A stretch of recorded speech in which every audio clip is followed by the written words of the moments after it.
Welcome to me, where suspenseful, thrilling, and mysterious stories will draw you into a world where the lines between reality and fantasy seem to blur. When the night falls, when all the sounds gradually quiet down, leaving only your own heartbeat and breathing, that's when these stories begin. Tensions, unsolved mysteries, moments that will make you hold your breath in fear or curiosity, all are waiting for you ahead. Find a comfortable seat, dim the lights, and let this sound guide you on a journey that is not for the faint of heart. I want each of you to leave a comment sharing where you are in the world. And if you are enjoying the episodes, don't forget to give a like and subscribe to the channel now. Relax. Are you ready? If so, join me in the first story right now. Pebble. Rain pattered against glass. Burnt beans overtook the scent of fresh bread. Voices overlapped as stories were shared and gossip was spilled. The game played on the TV. We were winning. The buzz in the air was almost intoxicating. Even the rain couldn't dull it. Gray stared at the brown liquid. Steam rose, collecting into beads of sweat as his face hovered over the cream-colored mug. Blonde curls curtained flushed skin and bleeding lips as his teeth pulled at the delicate skin. He was in his own air. The buzz flowed around him. His ears were stuffed with the nectar of the past. It seeped out, dripped down his arm, burned through his skin, revealing scars that were hidden with years of neglect.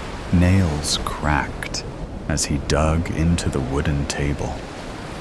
His mind swirled. The nectar was thick. It was creeping through the crevices of his head, consuming thoughts he pushed down and forcing him to face it. Metal filled his mouth as Gray bit down harder on his lips. Pain filled his face, and the sob got stuck in his throat. Taking a deep breath, he picked up the mug and took a sip of the bitter liquid. It stung at his bruised lips, but the taste was welcome. A deep breath led to long sigh, releasing tension as he slumped over the table. Pebble? He clenched his eyes closed as his mind flooded. The bricks of the dam slammed and slammed against the limit of his conscious as the memories flooded over him. Gray scrambled across the sticky ground. He gripped at the blood-soaked hoodie, pulling the small body into his arms.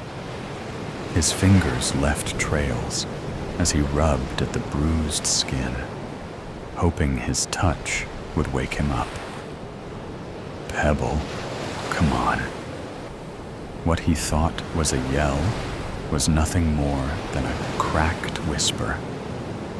Shaking hands gripped at curls that were just like his, just a bit brighter in color. He just kept repeating himself, holding the one good thing in his world, rocking him back and forth like he had to do to help him fall asleep just a couple years ago. A few feet away, smoke rose from the fifth cigarette lit today. It found its home between cracked lips. Lips that never once said anything that portrayed an ounce of care. Those lips belonged to a woman of dirty beauty. Beautiful blonde curls that have been passed along for generations framed a pretty pale face that was stressed by a chosen sickness. She stared at the scene, the bodies that were her offspring, at least by the doctor's words. But just 'cause the doctor said it doesn't mean she cares for it. The law forces her hand, forces her to obey her parental expectations, but it can't make her look at them with anything but an icy indifference. That indifference made her not care when they cried, when they needed to be held, when they needed someone to praise them, when they won, and support them when they fell. That is why, when her youngest was beaten with vase after vase until the glass shards impaled him because he whined too much, she didn't move a muscle. One less expense. Tears were dripping into his coffee, little splatters staining his clenched hands. He took one and bit on it, holding inside his screams as what happened just a few hours ago replayed. Stepping inside the decade-old home, the wood creaking with every step, the excitement he felt with Deku swinging in his pocket, imagining the look on Pebble's face as he held his favorite character in his hands. Then the way his soul dropped into the pit of his stomach. How his vision blurred until the only thing he could see was his little brother laying on the smoke-infested rug, his blood making it an even darker shade of black. The glass fractures, creating a mosaic of different colors that flickered in the light of the dusty swing lamp. Knots formed at the bottom of Gray's stomach. It burned. It hurt. The more he pushed it away, the more it forced itself forward. Their mother sitting there, watching, dusting the ashes off her pants. Their father's snores, traveling from down the hall. He bit into his skin until it split. Luckily, his shirt was black. No one could see the blood that was making it stick to his chest. Just the dirt that's layered on top of it. He couldn't leave his brother laying there. Someone had to bury him. Someone tapped him on the shoulder. Gray turned his head, blood trailing down his chin. "Are you okay, honey?" It was a middle-aged lady. Her hair was thrown into a tight ponytail that made her sharp features pop out even more. He licked his sore lips. Looking down, he had bit into the white meat of his hand. Blood trickled down his skin and dripped onto the table. Puffy eyes, blood-tinted skin and lips, dirt-stained clothes. Gray knew he looked a mess, swallowing his answer. His voice probably wasn't going to work anyway. He grabbed his coffee mug and walked right past her. Curious eyes probed at him as he walked towards the glass doors. Someone behind him was asking him to wait. But he didn't listen, or he couldn't hear. Either way, he walked straight into storm, the rain soaking his body in just a few minutes. Puddles splashed, cars honked, wet grass coated abused shoes. Gray let his feet lead the way. They brought him to the park. It was empty, of course. He climbed onto the playground, crawling his way into the little tunnel, the one place that was still dry. Somehow, he was still holding on to the mug. He took a sip. It tasted like brown water in the tube, surrounded by the rain cascading down. He let himself cascade. Sobs spilled out until his whole body shook. His hands not able to find the right place to stay. He kept trying to stick them in his pockets. But then he remembered Deku wasn't there. It was tight in Pebble's hand. He gripped his hair, his scalp protesting.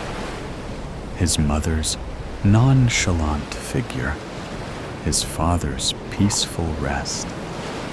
Pebble's warm body lying there, still. It lit something in him. Everything he was holding inside, all that he kept hidden, to keep a smile on his little brother's face, all he dealt with to protect him, everything he never gained that he gave. His sobs trailed off into a coughing spill. His mind broke. The pain spilled over, the cuts, the bruises, the memories. The mug cracked in his tightening grip, his shaking hands from the cold, or his anger he didn't know. With a crack, the mug spilled into his lap, and a deafening scream spilled from his lips. The force bruising his already sore throat. It filled the tube. The storm swallowed it, taking his pain into its grasp as his vision blurred with red. When the world went gray, prologue, joy, happiness, life, creation, the spark of beginning, the heartbeat of earth itself, the endless manifestation of color and beauty and light, blossoming, growing, unfurling into something infinite. And then, one day, nothing. The world, once bursting with radiance, was swallowed whole, devoured by an oblivion so complete that even memory faded to grayscale, leaving behind only the cruel, inescapable taunt of black and white, a silent mockery of what once was, shadows of what had been clung to the charred land beyond our shelter, reaching with desperate fingers toward a sky that had long since turned its back. And as the relentless nothingness took and took and took, we were left only to bear witness, to suffer in the empty remains of what we had destroyed. And as the world faded to monochrome, I became one of the countless shades of despair. Our city, once flooded with bustling citizens driving cars of every color, is reduced skeletal frames of buildings and cracked roads. A cruel reminder of the countless nights I spent, sleepless, hidden away in my attic, thriving off the colors coating my paint palette. The word around us hasn't just been burned, it's been erased, the vibrancy stripped away, I look around our underground shelter, and for people struggling to survive, everyone was perfectly content with making conversation from the concrete where they sat, as if they weren't on their deathbeds. We scrape by with the rations the leaders distribute weekly, our bodies weakened by hunger, our minds fractured by the unbearable monotony of a world without color.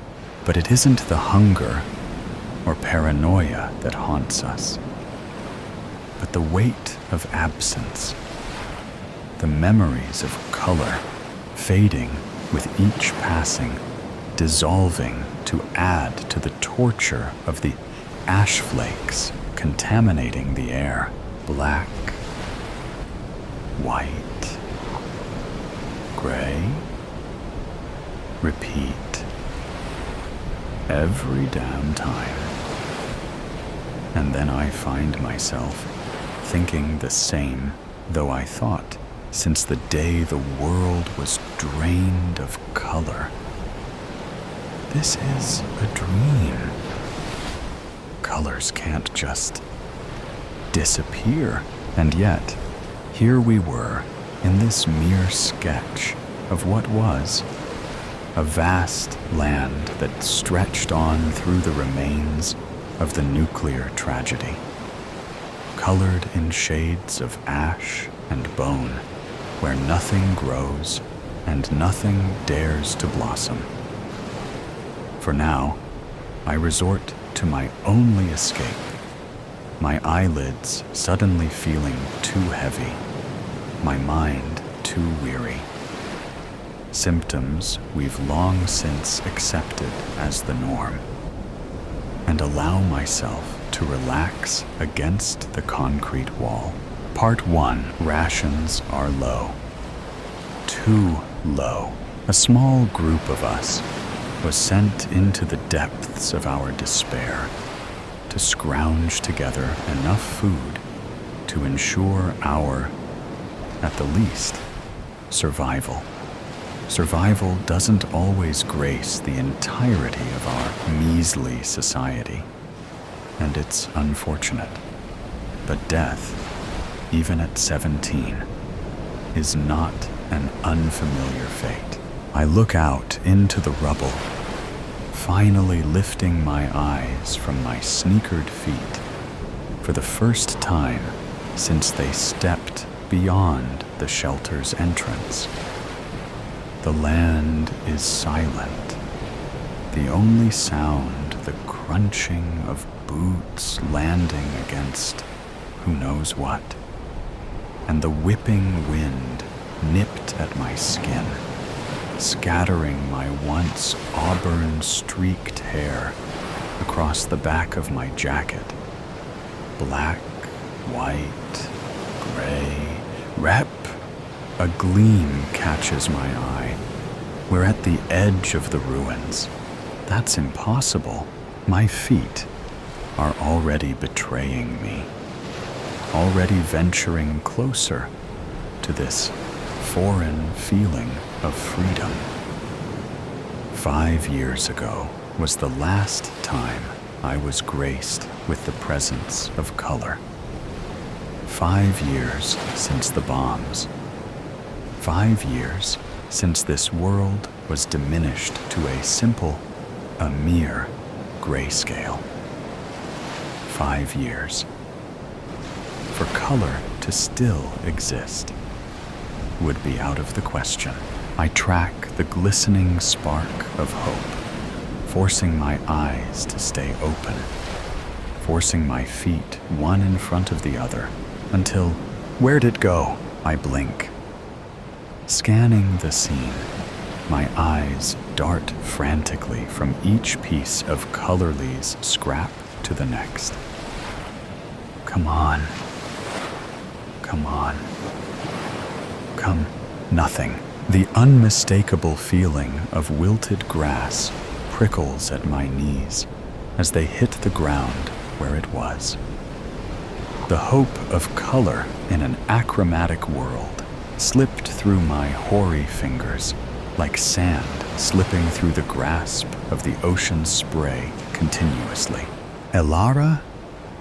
Sienna, one of the other young scavengers asked, kneeling down in front of me. You okay? I blink back tears. I didn't know were welling. Forcing composure, I don't have. Even as I feel the feather-light touch of Sienna's hand on my shoulder. I know I can tell Sienna the truth. She did take me in after the bombs killed my parents, but to burden her would be to break myself in the process. Yeah, my voice is breathy, as if I'm questioning my own answer, while letting the first one that comes to mind slip past my lips. If anyone is going to believe me, it's going to be her. She is the only family I have left, after all. I thought I saw color. Sienna's muted, but still striking. Once blue eyes go wide, clawing to clench onto the sliver of hope and clinging onto it like a lifeline. Anything, everything. She leans closer, the shoulder-length, ashy hue filling her head, now slipping past her ear. If anyone can find it, it's you. She said it like it was the easiest thing in the world. But that was just the way Sienna made everything seem.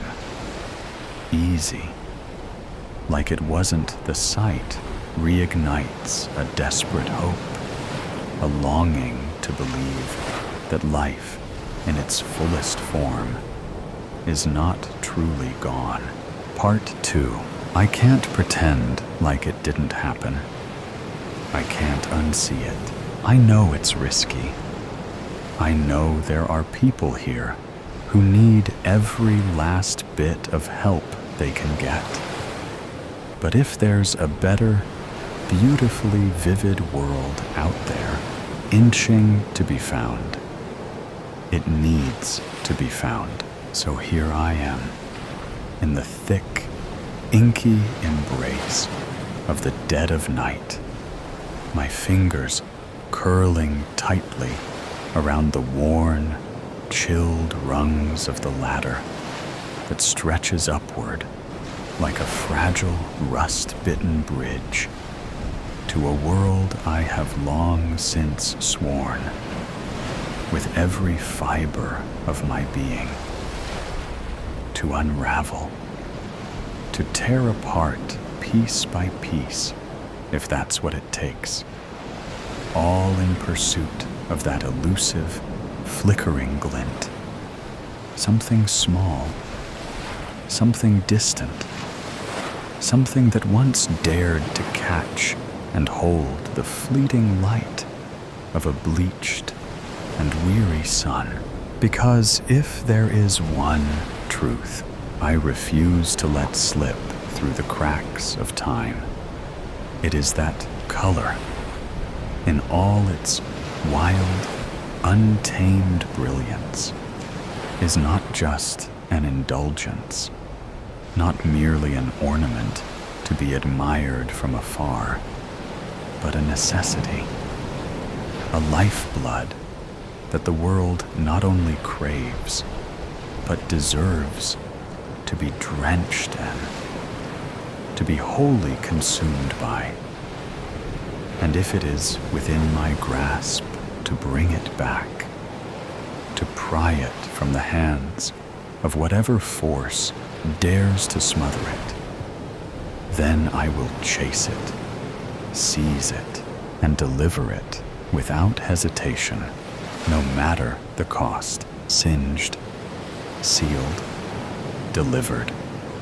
Address: a monochrome world once called Earth. Surrounded by rubble, I step out into the spotted sky and let the chill of a rare wind smack me right in the face.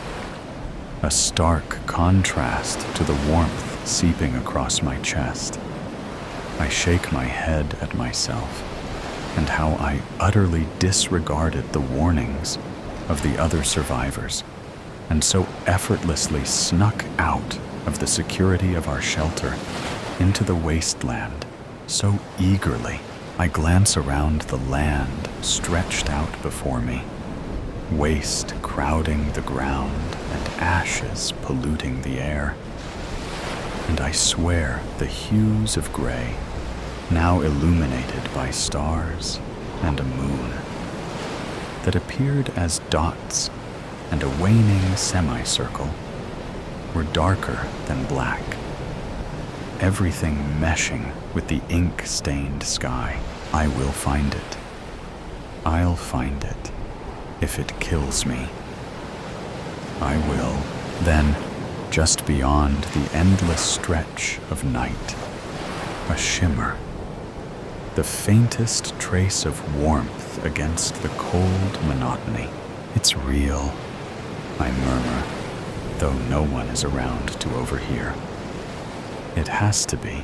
Part 3, I walk for hours, and it still feels like I've gone nowhere.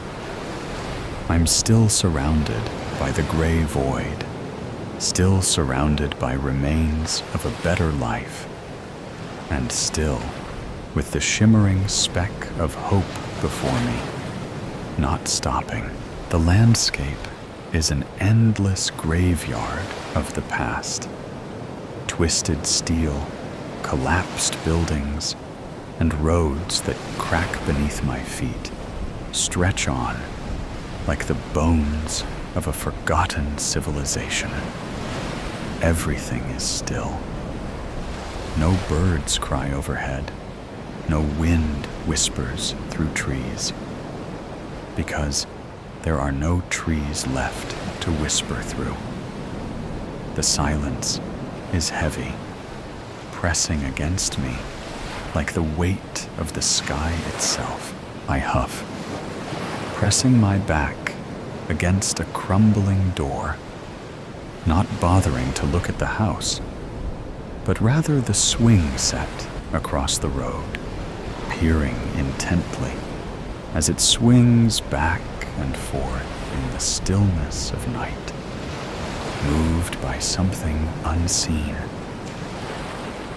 Perhaps the ghost of the child who cherished it. A sigh slips past my lips at the tempting offer of sleep. But refusing to give in quiet yet, I push my weight forward. My feet drag, weighing me down. Black, white, great repeat. It's infuriating that I can't close the distance between me and my last hope of color. My eyes snag on a reflection in the road. My pace quickens. My footfalls echo in the empty, colorless world as I near the glinting surface.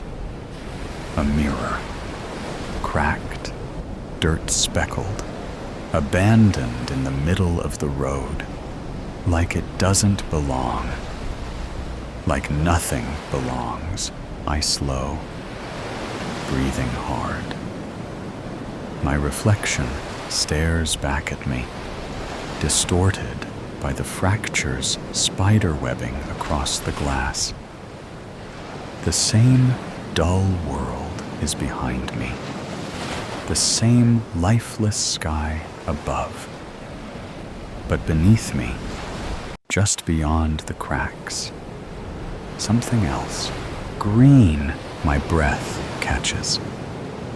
A patch of grass, impossibly vivid, bleeding through the reflection, as if it exists in another world, as if it's real, somewhere, somehow.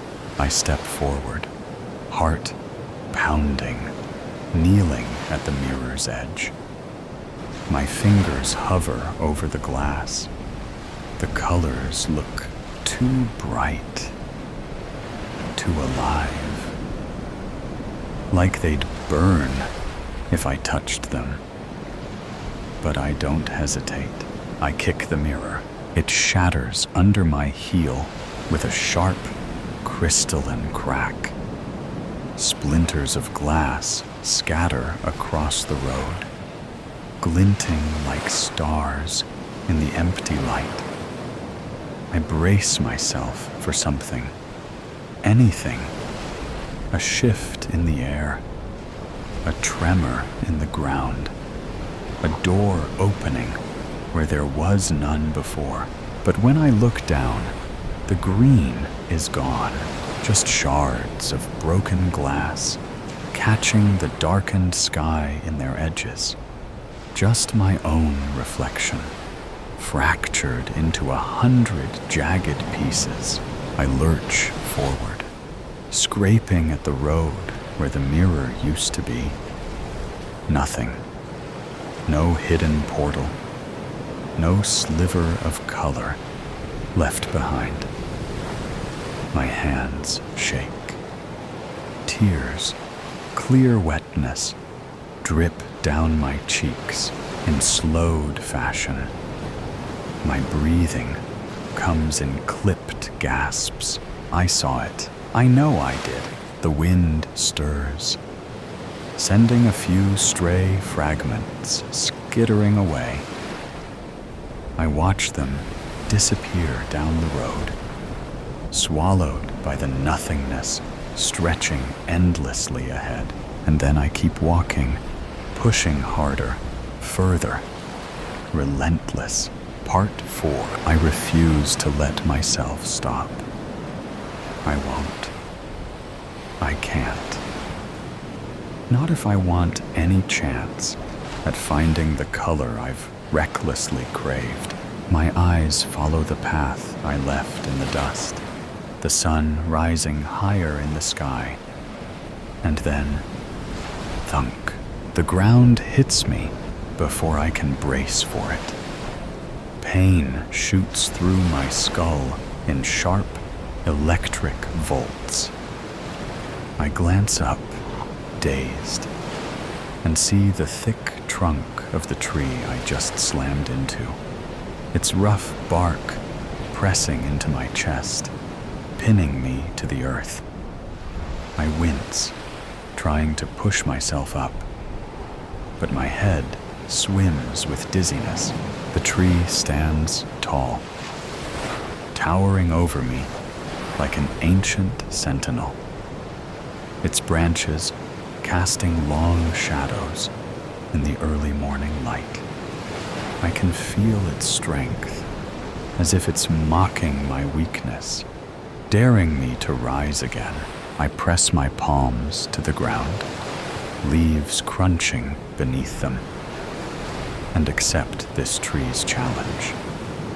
The rough earth presses against my skin, grounding me in this moment, daring me to rise. A chill runs through my spine as I push myself up, dirt clinging to my fingertips. The air is thick, damp, charged with something unseen but undeniable. Prepared to confront the tree, I stand to my feet and ball my fists, the tension in my body coiling like a spring. I'm ready. My knuckles tighten, breath steadying, until a sharp, almost imperceptible sting pricks at my palm. Crunch. My hand flattens instinctively, fingers twitching as I feel the sensation spread. The leaves, crisp and brittle, stick to my skin like they belong there. A brief annoyance flickers through me, and I almost brush them off without a second thought, until something stops me cold. The color, not gray, not black, not the dry, lifeless husks of darkness. These leaves are green. It's faint, fading, dying, but it's there. The realization steals the breath from my lungs. Green here, among the decay. Color still exists, but it is fading. The world is not truly black and white. It is dying in slow motion. The nuclear bombs did not erase color. It severed life's connection to it, leaving only those who remember it to witness its vanishing. A smirk, one I haven't worn since the day of the bombs, breaks across my lips. It all makes sense. I have to find the color. I have to find the... What about everyone else? What about Sienna? I cut myself off, bending to gather a handful of dull leaves from the ground. Sienna would want this. If anyone can find it, it's you. My grip on the leaves tightens, as if I can hold on to her words, onto her for guidance like I always have. And I intend to do just that. One step for hope, another for faith, 2 steps for a new life, another for Sienna. And then I'm sprinting, not daring to look back. Finn, jailbreak.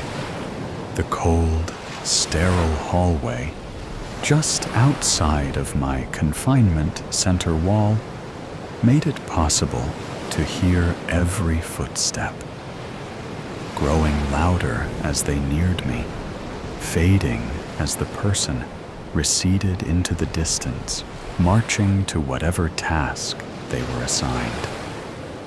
It was impossible to know how long I'd been here. Minutes felt like days. Hours felt like months. All I knew was that it was time. What was that quote from the Shawshank Redemption? Get busy livin' or get busy dyin'. It was now or never. I'd spent the last several months learning the patterns and rhythms of this facility, and I'd discovered that it was possible to make an escape undetected. It was, however, highly improbable. The odds of being discovered were astronomically high, and the consequences ranged from merely being returned to captivity, or, well, one simply had to come to terms with the risk being worth the reward. My mind was made up. The door to my cell was never locked, interestingly enough. The reality was I could walk out at any time, but that didn't make me any less of a captive. They knew that I couldn't just leave, and that made them reckless with this one very simple security measure. There were others here, too, held in similar circumstances as myself. If my plan was to work, if I could make my way to freedom, there would be new protocols put in place. The others would feel those consequences. That thought had kept me from trying to escape before, that my freedom would lead to their pain. But as the days and months wore on, I'd shoved those thoughts aside. Surely they had tried and failed at exactly what I'm attempting now. Did they consider how their success would affect me? I strongly doubted it. It was every man for himself in here, despite the words I'd heard time and time again as the guards and wardens walked past my cage. Sunlight flooded through the one small window behind me. It seemed as though it had been weeks of gray skies. The warmth on my skin was all the encouragement that I needed. It was now or never. I listened for the sound of 2 sets of footsteps coming down the hallway. This pair always made their way along the corridor at the same time every day, always together. After them, there would be 2 more, but this time in singles, a few minutes apart. Then it would be time. They all needed to see me, to know I was still here. Their complacency must remain intact for my plan to succeed.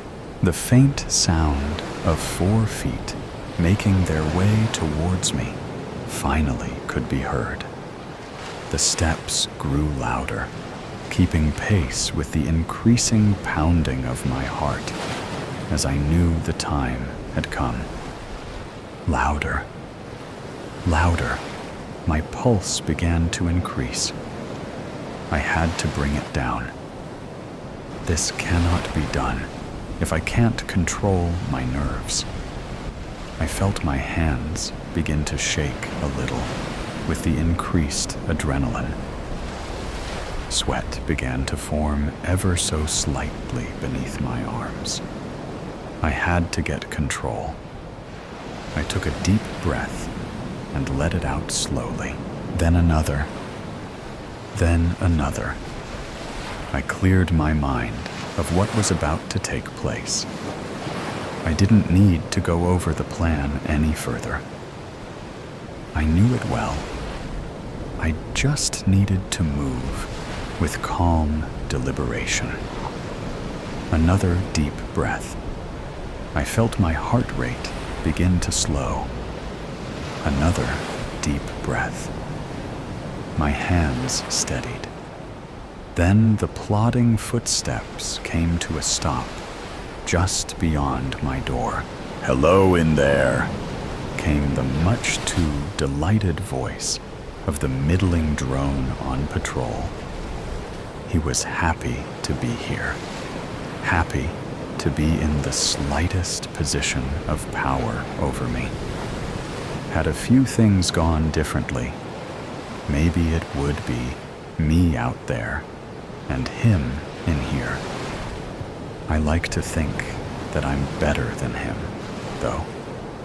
I'd help with someone's escape plan if I was alerted to it, not ratted out.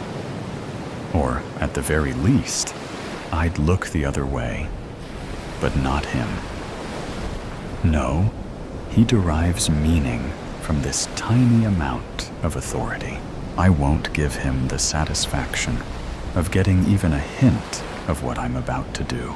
"Hello, sir," I reply back, attempting to soften the terseness that I want to convey. The woman who patrols with him never acknowledges me.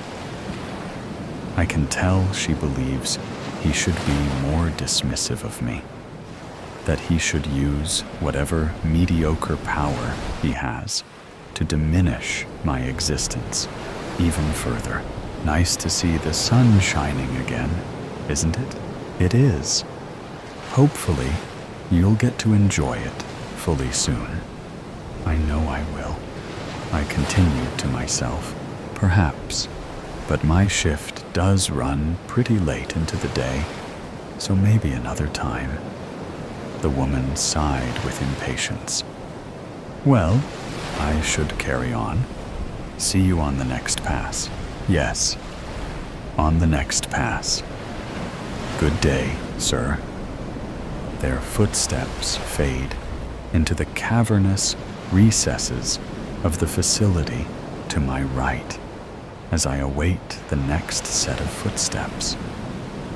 The waiting seemed to be the worst part of my plan so far.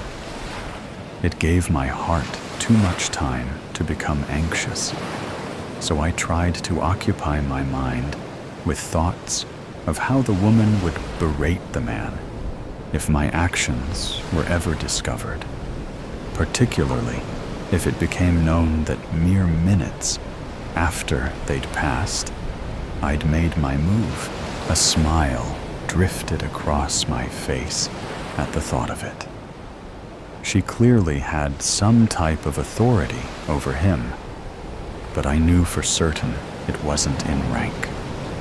Perhaps it was in that same way that many women had authority over many men throughout all of time. The issues that my leaving will cause him, the erosion of his pathetic authority, brought a great joy to me that steeled my nerves for my next encounter. I heard the clicking of heels echoing in my ears, and I braced myself for another interrogation. This time, however, there was only a slight pause, and then hurried footsteps away down the hall.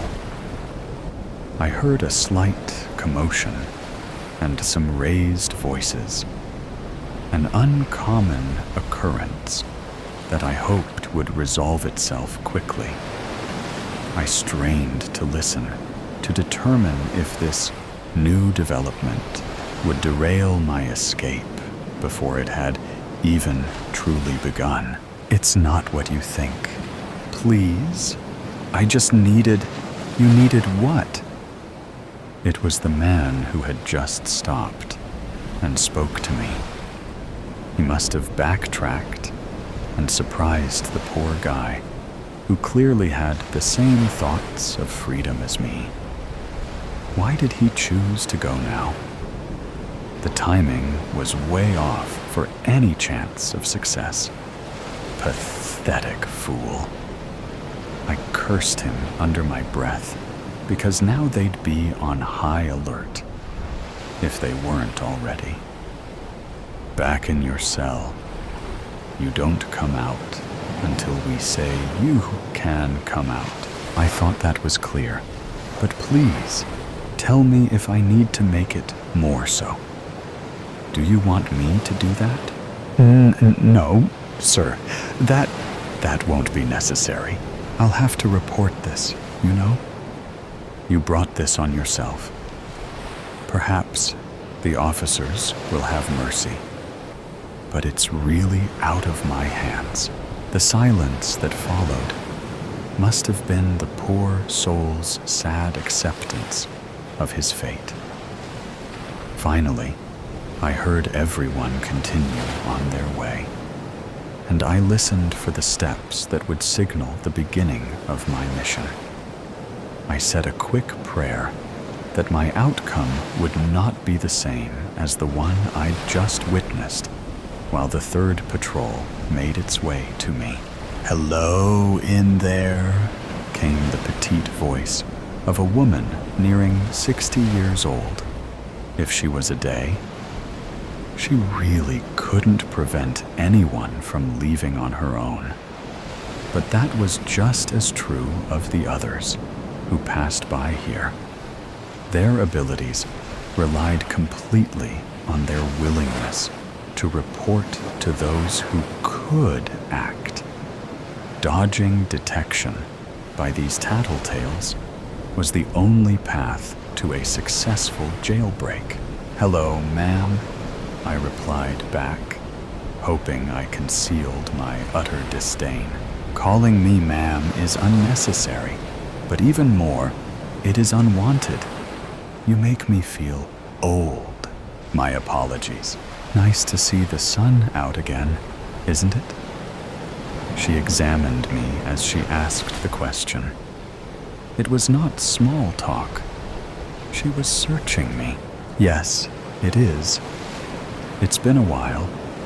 Hopefully, you'll get out to enjoy it. My heart rate began to rise slightly as I replied. Her eyes pierced into mine as I took slow, deliberate breaths to calm myself. I can't imagine I appeared nonchalant, but hopefully, at the very least, I wasn't giving away my intentions. Well, I have a long day here, so it's hard to say, she said at last. My heart beat began to return to normal. See you on the next pass. Yes, on the next pass. Good day, Ma. I caught myself before the word fully formed. Good day, miss. She smiled at that, turned, and began to slowly walk toward my right, just as the others had. When I heard her steps turn the far corner and vanish, it was time for me to go. I stepped out slowly, looking both ways. The coast was clear, so I hurried to my left, careful not to break into a run, as the sound of my steps might give me away to someone I couldn't see. Around the corner to my right, there was a large desk and 2 chairs. I had discovered that this desk was only occupied 2 days a week. Today was not one of them, so I slipped behind it and waited. Now my heart was racing, but that was of no concern. If I was seen at this point, it was all over anyway. I only needed my nerves to stay intact enough to remember my plan. And if I'm being honest, the adrenaline would help my focus. This next part was crucial. I peeked under the desk and waited. Soon 8 sets of shoes appeared from the direction I needed to go. They would pass this desk and then break off in 2 separate directions, as they always did. I had never seen them, but I could hear them from my cell. If they saw me behind this desk, I was done for. It was the biggest risk to my plan that I was aware of. But they always seemed so engaged in chatting with each other that I felt like it was a risk worth taking. I tried making myself as small as I could and steadied my breathing. One glance in the wrong direction by any of these 8 sets of eyes could cost me everything. I closed my eyes and just listened. It sounded just like it always had. This group was all men. They were young and constantly spoke over each other, trying to one-up the last story, get a bigger laugh, be a bigger idiot. But their youth didn't make them any less dangerous. In fact, it was probably the opposite. They had more to gain by exposing someone like me trying to escape. Thankfully, they seemed to be their normal, obnoxious selves today. They loudly caravanned past me, but then they stopped abruptly. That wasn't normal. Did you hear that? One of them asked no one in particular. The group continued to jabber on. Wait. Shh, he said more forcefully. Panic began to form in my chest. I tried to make myself even smaller and more invisible underneath the desk as I held my breath, desperately trying not to make even a whisper.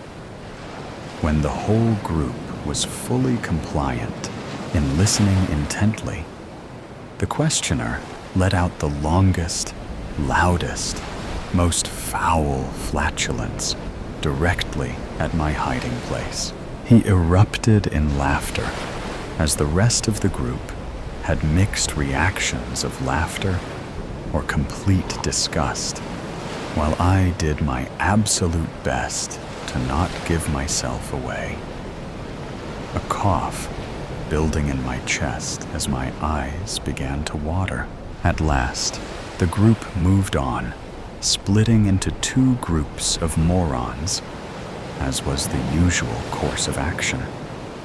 When the sound of both had sufficiently faded, I collapsed onto the floor and allowed myself the smallest of coughs to clear my lungs before peeking out to be certain I was alone.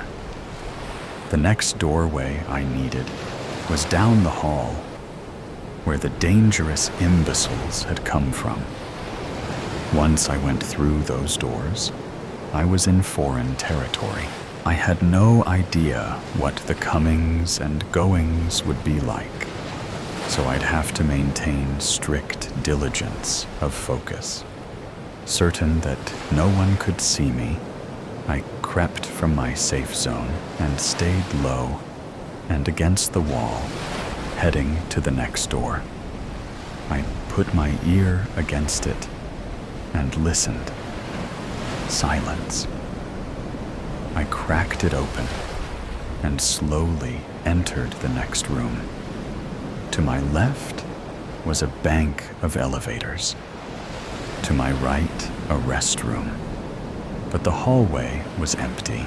I stepped into the open and was deciding on whether an elevator or the stairwell was riskier when I heard voices approaching the door at the far end. Without a thought, I leapt to my right and into the restroom.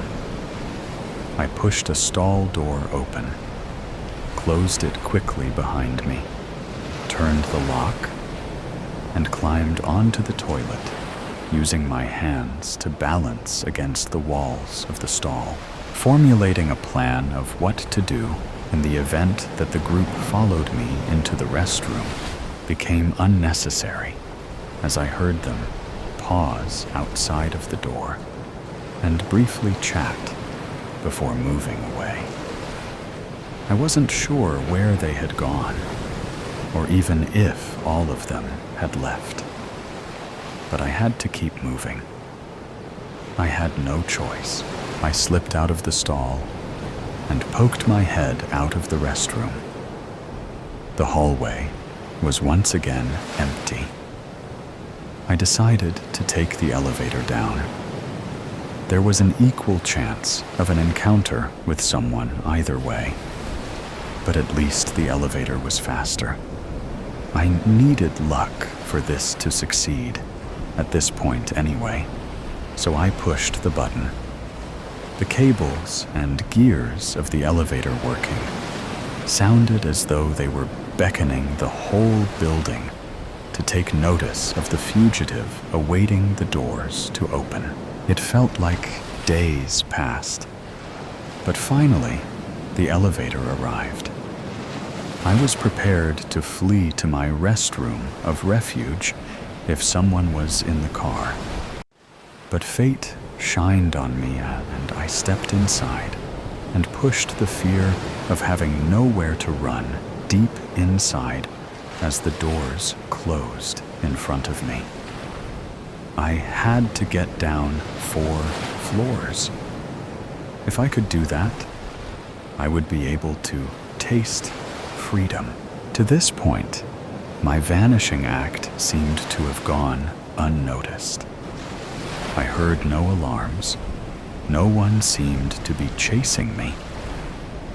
The doors opened on the ground floor, and I stepped tentatively out, checking both directions. The lobby that the lift exited to was empty, aside from a few chairs and one low table. There was one guard station I had to get past, and then I simply needed to keep moving, far away from this place. The guard's head was down, distracted by whatever was keeping him glued to his phone. He didn't know me. I could simply walk past him, but even that seemed like a risk. It was not the time to get sloppy. Hugging the wall, I walked closer to the officer until I felt I had no choice but to crouch down. I still needed to move quickly in case anyone from the 4th floor found their way down here. But I'd have to do it from the ground. I laid flat and began to army crawl along the edge of the guard station's massive marble desk. When I'd reached the other side, I edged close to the wall again and inched my way to a standing position and began to walk. "Sir! Hey! Mister! Hey!" Panic. The guard must have finished his TV show at the worst possible time. I glanced back to see him getting out of his seat and coming my way. "Sir, you have to come back.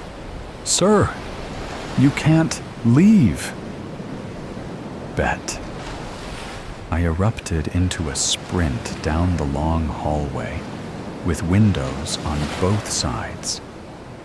If anyone from the 4th floor could see me, it was all over. You have to sign out. You can't just leave. Sign out? No way. The guard was gaining on me. He was fast, not like one of those lazy guards you'd see on TV who'd rather eat a donut than do a push-up. He was going to catch me before I could get off the grounds. It was over. I blasted through the door to the outside world and took the steps down 3 at a time. I heard the guard right behind me, closing in fast, just as a car pulled up and screeched to a stop. The door flung open. "Get in." I didn't stop to think. I jumped in and was closing the door as the car began to speed away. I glanced back to see the guard cursing and throwing his hands in the air before I turned to the driver. "Perfect timing," I grinned. "I wasn't sure if you could make it. You have your clubs? Matt's got 'em. He said he'd meet us there. So your boss let you go?" "Ha, no. But it's fine. No one knows I left. And by the time they find out, it won't raise any suspicions. No way I was missing the first round of spring. I knew it. I told them you'd make it. You just won me $20. Glad I could help you out. Buy me a beer at the turn. Now step on it. I want to putt a few before we have to tee off." The hunger, it happened overnight. One evening, the whole world was bathed in the rich hues of a setting sun. The sky painted in oranges and purples. The next morning, everything had turned gray. Not just dull or faded, color itself was gone. The trees, flowers, ocean, even people's skin and eyes had become mere variations of black, white, and gray. It was if reality had been drained, leaving behind a lifeless, monochrome wasteland. At first, scientists tried to explain it as some anomaly in human vision, a mass hallucination, an unknown pollutant in the air. But when they dissected plants and animals, their tissues were colorless at a molecular level. Screens, paintings, dyes. Nothing could produce a single shade beyond the grayscale spectrum. Then, people started disappearing. It wasn't like normal vanishing. There were no signs of struggle, no footprints leading away. One moment, someone was there, and the next, gone, like they had been erased from existence. The only thing left behind was a faint, smudged shadow on the ground, as though they had begun to dissolve before vanishing entirely. Escher had been watching it happen for weeks. He kept a notebook where he marked every missing person in his town, tracking patterns, trying to make sense of it all. At first, the patterns were unclear, just a slow trickle of missing people. The painters, the poets, the dreamers, those who had dared to whisper about color, to grieve its absence, were the first to go. Then, it was the children who still dreamed in color, their small voices describing the impossible. A sky that wasn't gray, a sun that burned gold. Each one disappeared without a sound, leaving behind nothing but that eerie, smudged shadow. Now, Escher could feel it watching him, lingering just at the edge of his vision, a weight in the air that pressed against his skull, cold fingers at the nape of his neck. The more he thought about color, the stronger it became, like a slow, suffocating whisper wrapping around his mind. He had a theory, but it curdled in his stomach like rot. What if whatever took the color away was still here? And what if it didn't want anyone to remember what had been lost? Escher kept his theory to himself. He had seen too many people vanish after speaking too freely. But in the quiet of his apartment, under a single flickering bulb, he scrawled his thoughts into his notebook, pressing the pencil so hard against the paper that the tip snapped. That night, sleep came in restless waves. Dreams of golden sunrise, of green forests and sapphire oceans flickered behind his closed eyelids.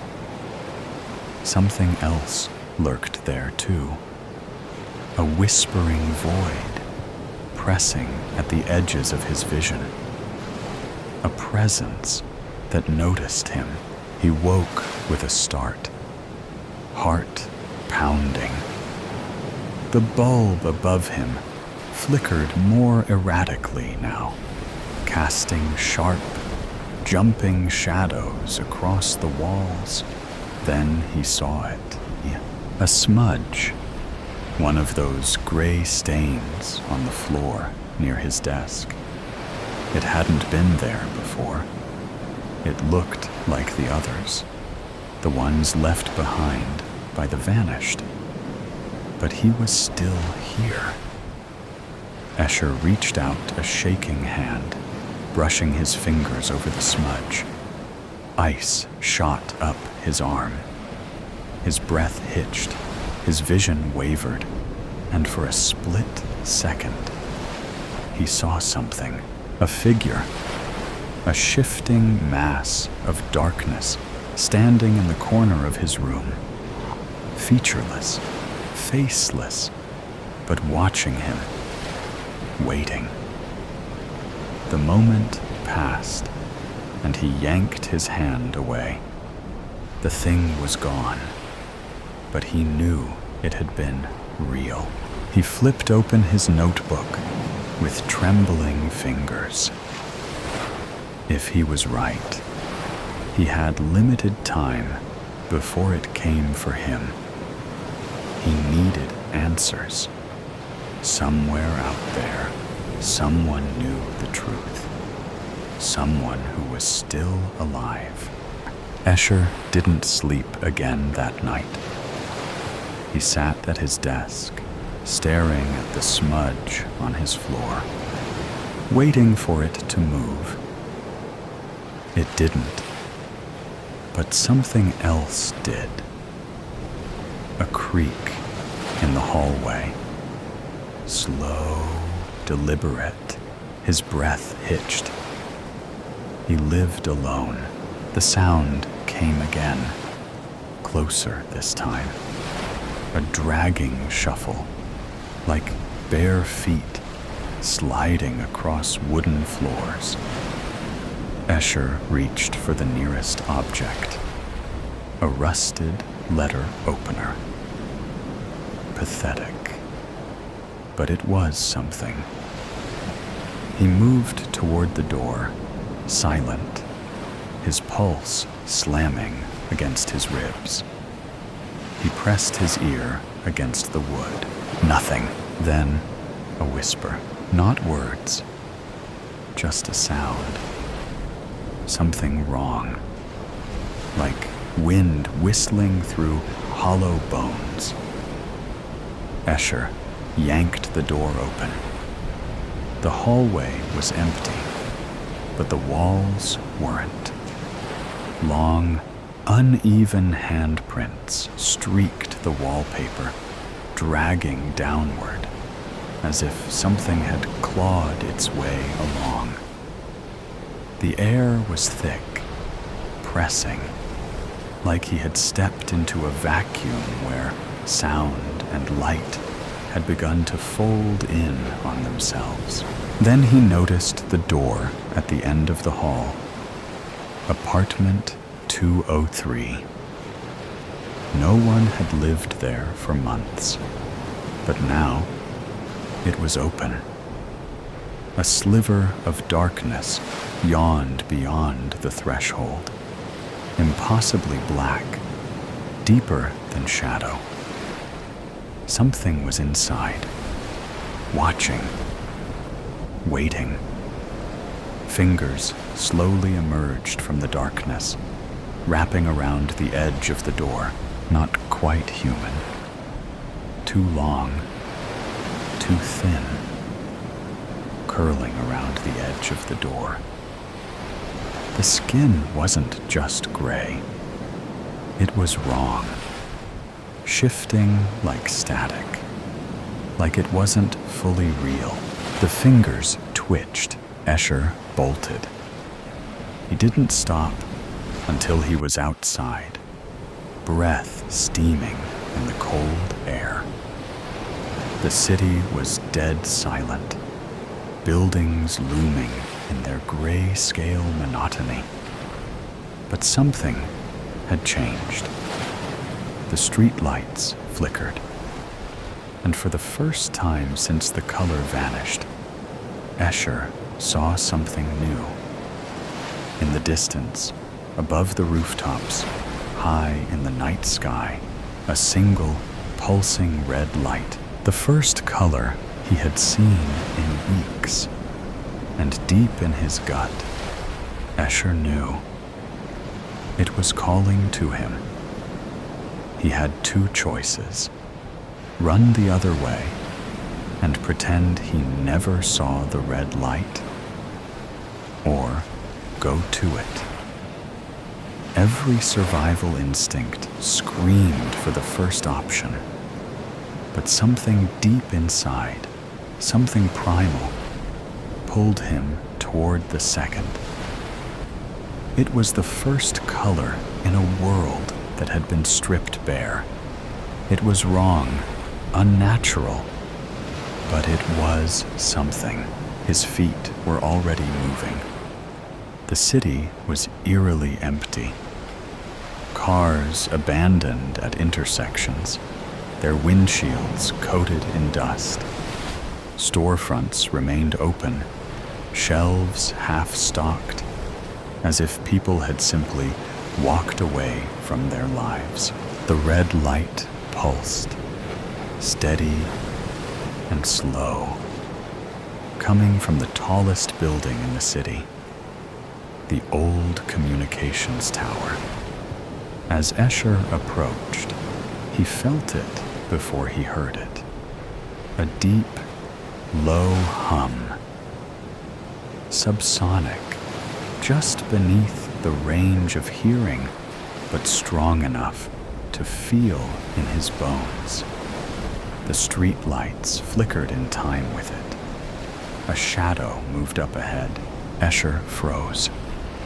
A figure stood in the middle of the street, facing away. Motionless, the man, or what had been a man, wore a tattered suit. Its fabric faded to gray like everything else. Something was wrong with him. His arms hung too long at his sides, limp and lifeless. His head titled slightly, as if listening to something Escher couldn't hear. And then, slowly, the man's neck snapped back, bending at an impossible angle. His face. Escher sucked in a deep breath. The man's eyes were gone. Just smooth, gray skin where they should have been. His mouth hung open in a silent, gaping O, like something had hollowed him out from the inside.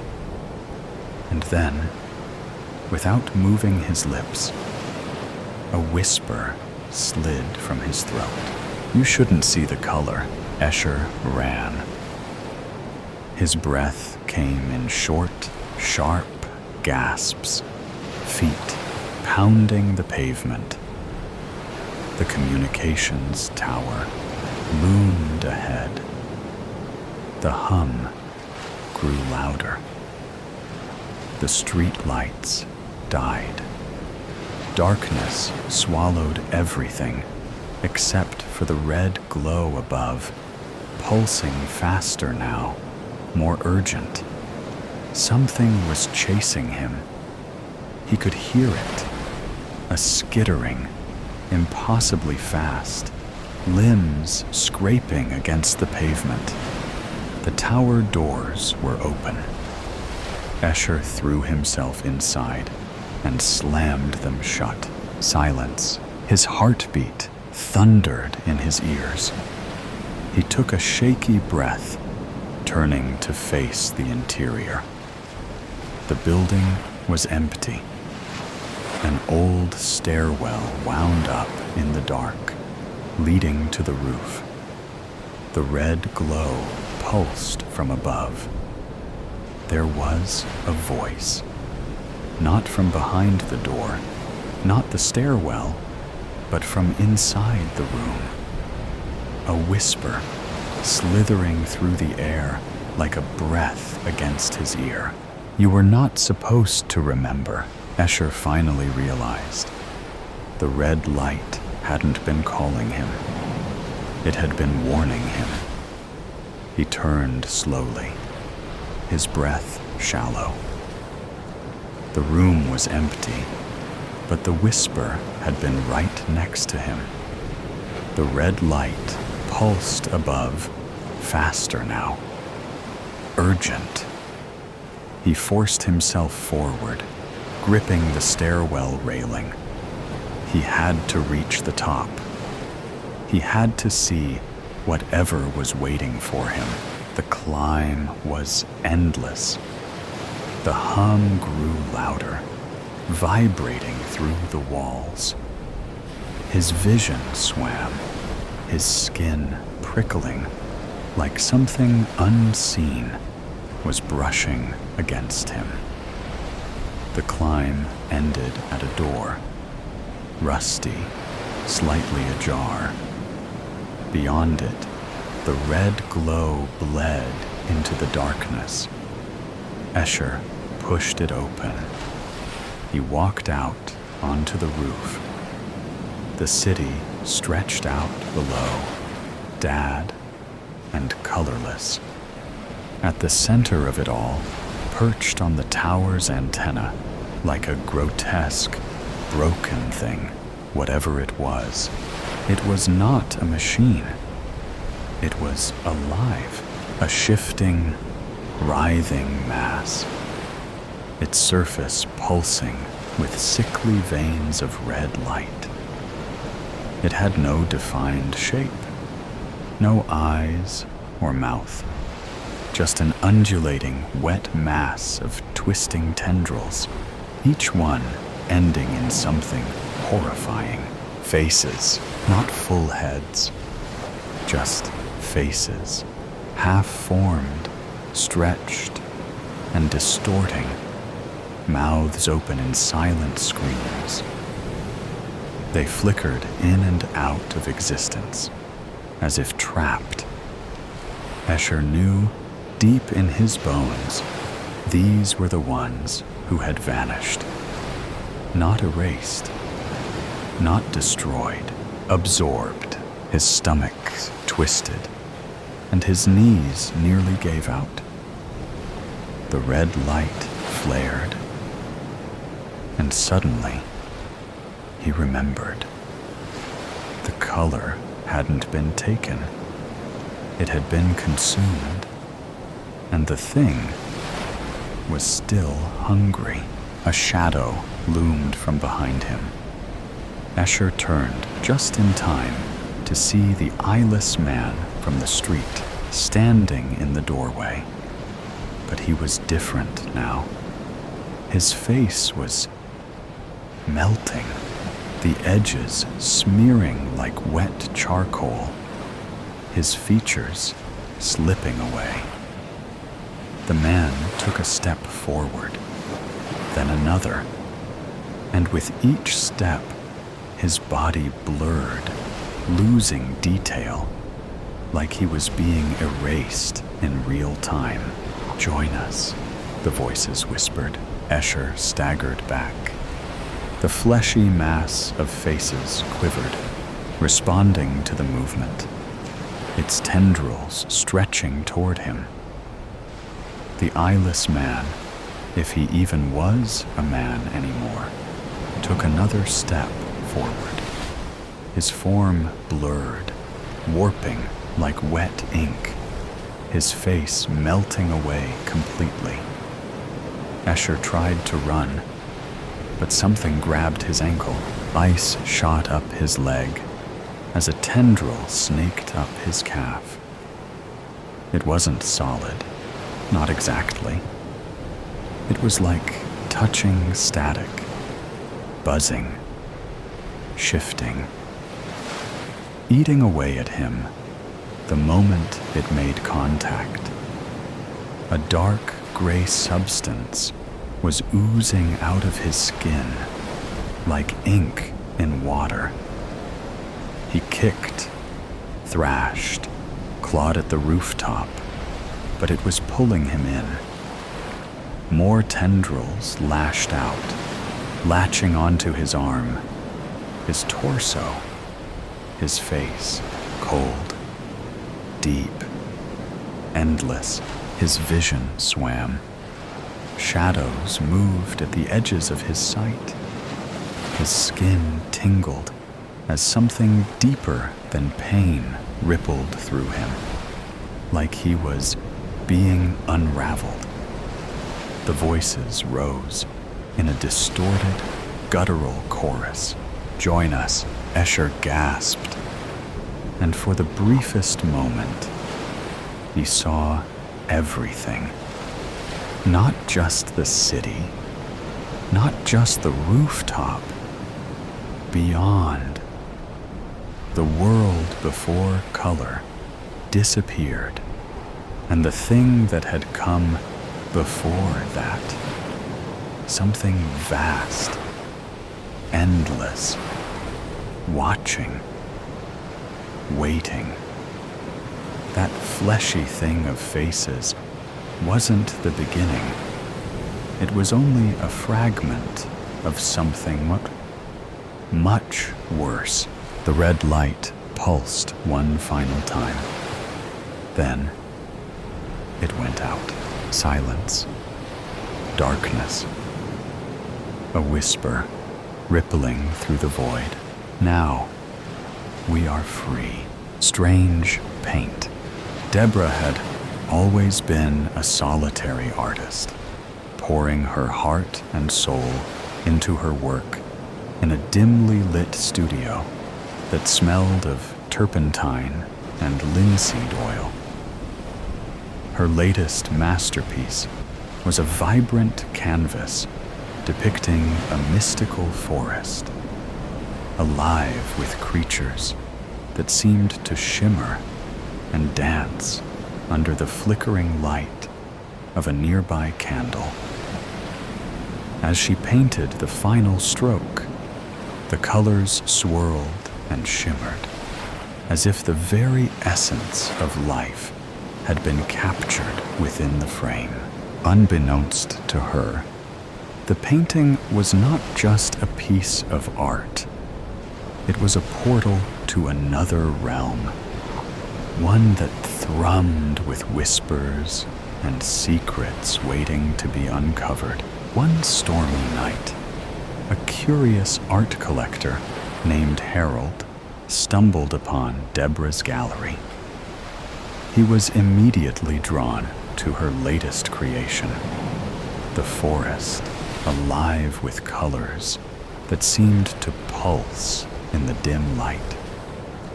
Despite the warnings of the gallery owner, who sensed an unsettling energy emanating from the painting, Harold insisted on purchasing it.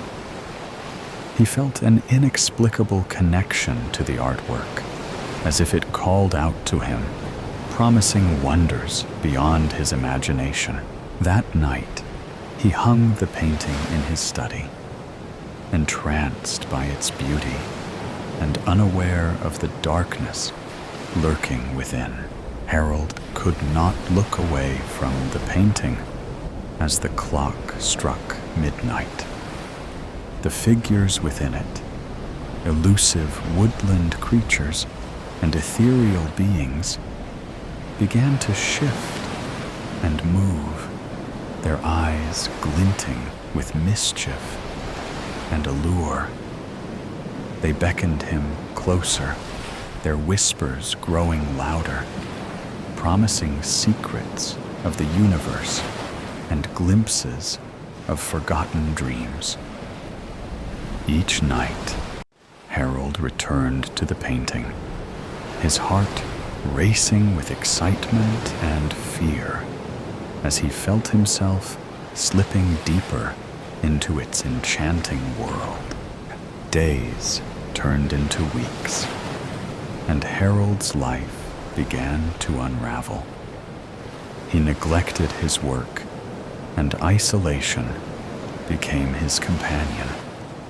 Friends and family expressed their concern, but he brushed them aside, captivated by the beauty and mystery of the painting. In the quiet hours of the night, he would sit before the canvas, losing track of time as the figures danced and twirled, drawing him into their virant realm where reality blurred into fantasy.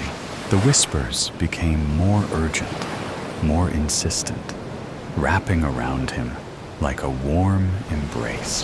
One fateful night, driven by an insatiable curiosity, Harold reached out to touch the canvas. The moment his fingers brushed against the surface, a surge of energy coursed through him, and he felt himself pulled into the painting. The colors enveloped him, swirling around him like a tempest. And in an instant, he was no longer in his study, but standing in the very heart of the enchanted forest. The creatures surrounded him, their laughter echoing like chimes in the wind, and he felt a sense of belonging that he had never known before. As days turned into nights in this new reality, Harold became a part of the painting, a mere shadow of his former self. He danced with the creatures, forgetting the life he had left behind, lost in a world where time held no meaning. Yet, deep within him, a flicker of awareness remained, a whisper of the life he had abandoned.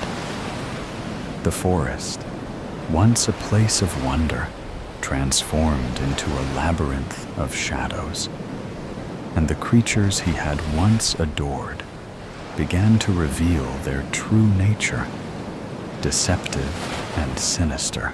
In the end, Harold understood too late that the enchanting world of Deborah's painting was a trap, a seductive illusion that fed on his very essence.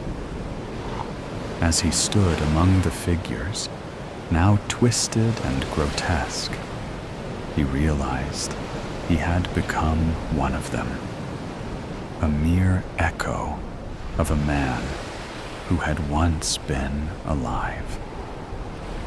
The painting hung in his study, a beautiful facade hiding the darkness within, whispering secrets to anyone who dared to gaze upon it, inviting them to join him in the eternal dance of despair. One rainy afternoon, a friend of Harold's, Claire, knocked on the door of his house. She had grown increasingly worried about him since he had purchased the painting. Harold hadn't returned her calls in weeks, and she felt an unsettling urgency to check on him in person. As she entered, the air felt thick, charged with an energy that sent a shiver down her spine. "Harold!" she called, her voice echoing through the dimly lit hallway. There was no response, only the sound of raindrops tapping against the window. Claire moved cautiously toward the study, her heart racing. The door creaked open, revealing the painting that had captivated Harold's very soul. She gasped as she stepped inside, the vibrant colors of the forest contrasting sharply with the shadows that loomed over the room. The painting seemed to pulse with life as Claire approached it, and she felt an inexplicable pull, as if the figures within were beckoning her to join them. But something was off. The forest looked darker than she remembered, and the laughter of the creatures now sounded like haunting whispers. "Harold!" she called again, her voice trembling. Suddenly, she noticed a flicker of movement in the corner of her eye. It was Harold, standing eerily still before the painting, his gaze fixed on it as if he were entranced. She rushed to him, placing a hand on his shoulder. "Harold, are you okay? You've been gone for so long. I was worried sick." His head slowly turned to her, but his eyes were vacant, as if he were staring through her rather than at her. "Claire," he murmured, his voice distant You have to see. It's beautiful here. You can join me. We can be free. Fear gripped Claire as she looked back at the painting, where the creatures now gazed hungrily at her, their smiles widening. Harold, this isn't right. You need to come back with me, she pleaded, shaking him gently, but he shook his head, a hint of desperation flickering in his eyes. You don't understand. This is where I belong now. The forest. It holds everything I've ever wanted. You can't leave it. You have to stay. His voice grew softer, almost pleading.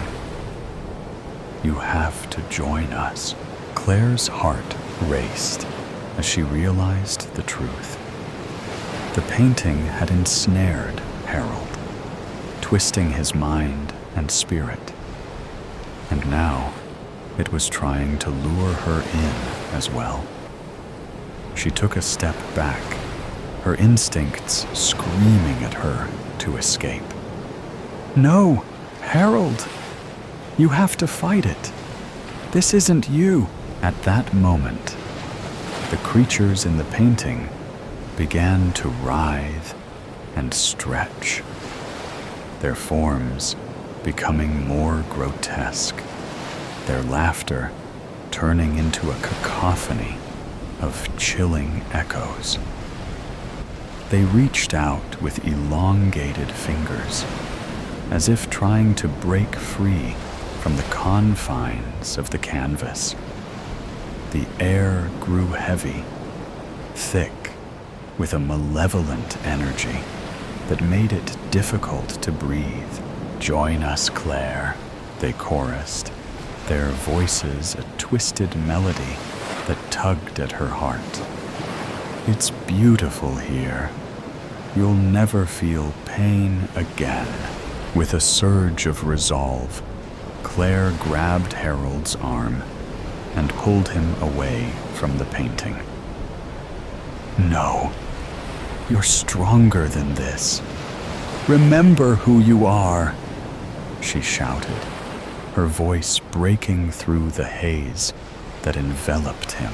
For a brief moment, Harold blinked, confusion flickering across his face. Claire? What's happening? Just breathe, she urged, her grip tightening around his arm. We have to get out of here. The creatures within the painting howled in fury, their vibrant colors darkening as they sensed their prey slipping away. The shadows in the room twisted and churned, threatening to swallow them whole. Claire pulled harder, dragging Harold away from the painting, and as they stumbled backward, the connection between him and the canvas began to fray. With one last desperate attempt, the creatures lunged forward, their claws reaching for Harold. But just as they were about to grasp him, Claire shouted, "No!" and yanked him out of the study, slamming the door shut behind them. They stumbled into the hallway, gasping for breath, the oppressive weight of the painting's energy dissipating. Claire turned to Harold, who was finally coming back to himself. Confusion and fear etched on his face. "What just happened?" he gasped, shaking as if waking from a nightmare. "You were lost in that painting," Claire said, her voice trembling.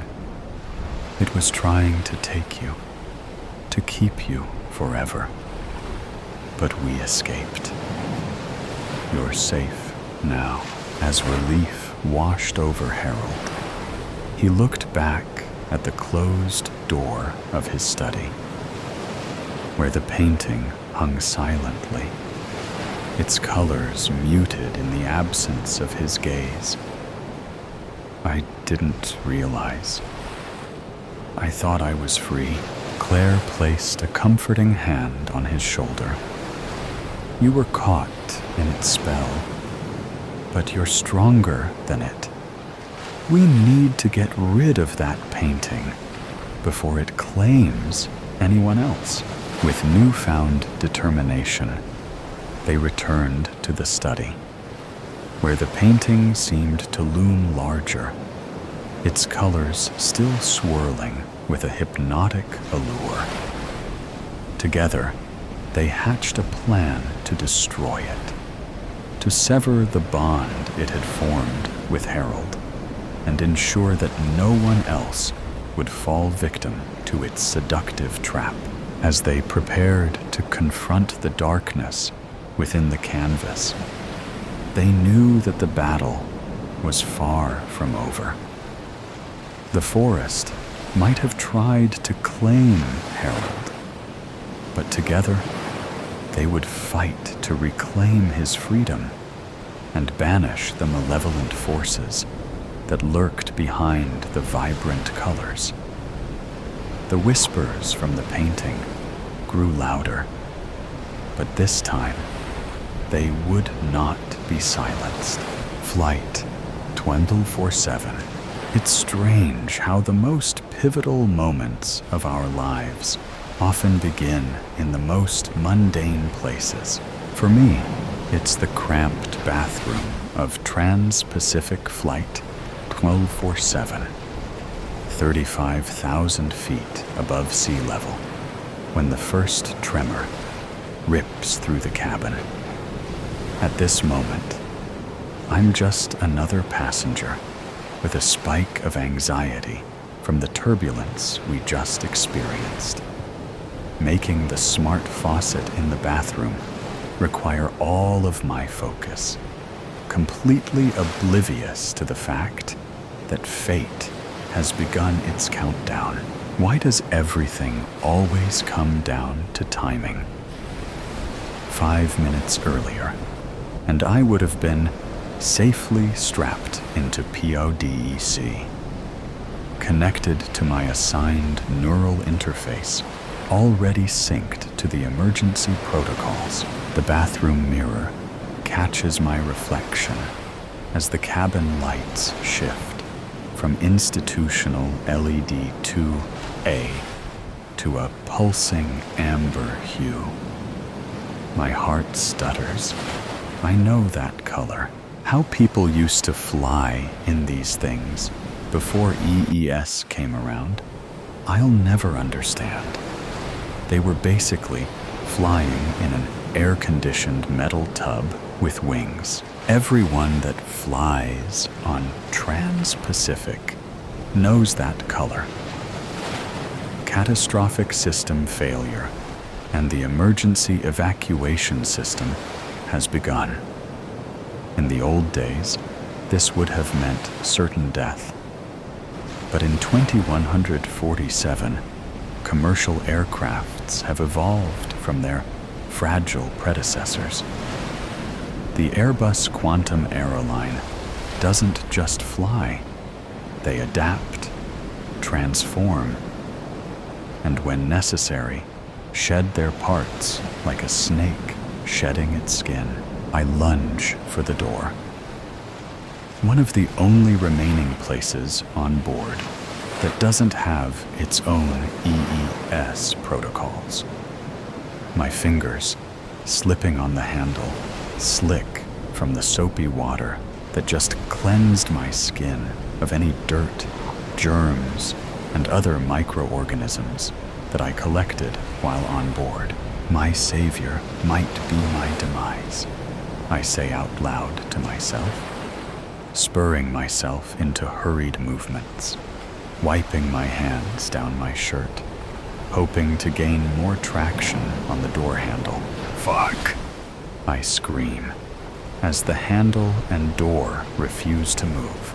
The status light begins blinking an infuriating red as the message, "Door locked for catastrophic system failure protocol," scrolls across the ticker above the door lock. What usually tells passengers which water closet is in use is now taunting me with my impending fate. The first automated announcement over the intercom sends ice racing through my veins. My lungs are straining against my rib cage as I try to calm my panicked breathing. Attention, passengers. CSFP number 7 has been initiated. Please remain in your seats, in your designated pod. Quantum separation will begin in 3 minutes. 3 minutes.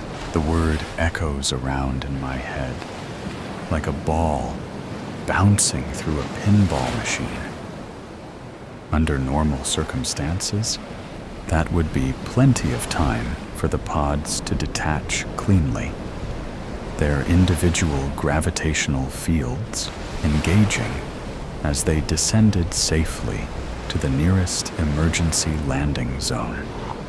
But I'm not in my pod, trapped in my tin can coffin, in the one section of the plane designed to stay with the main hull, the section that goes down with the ship.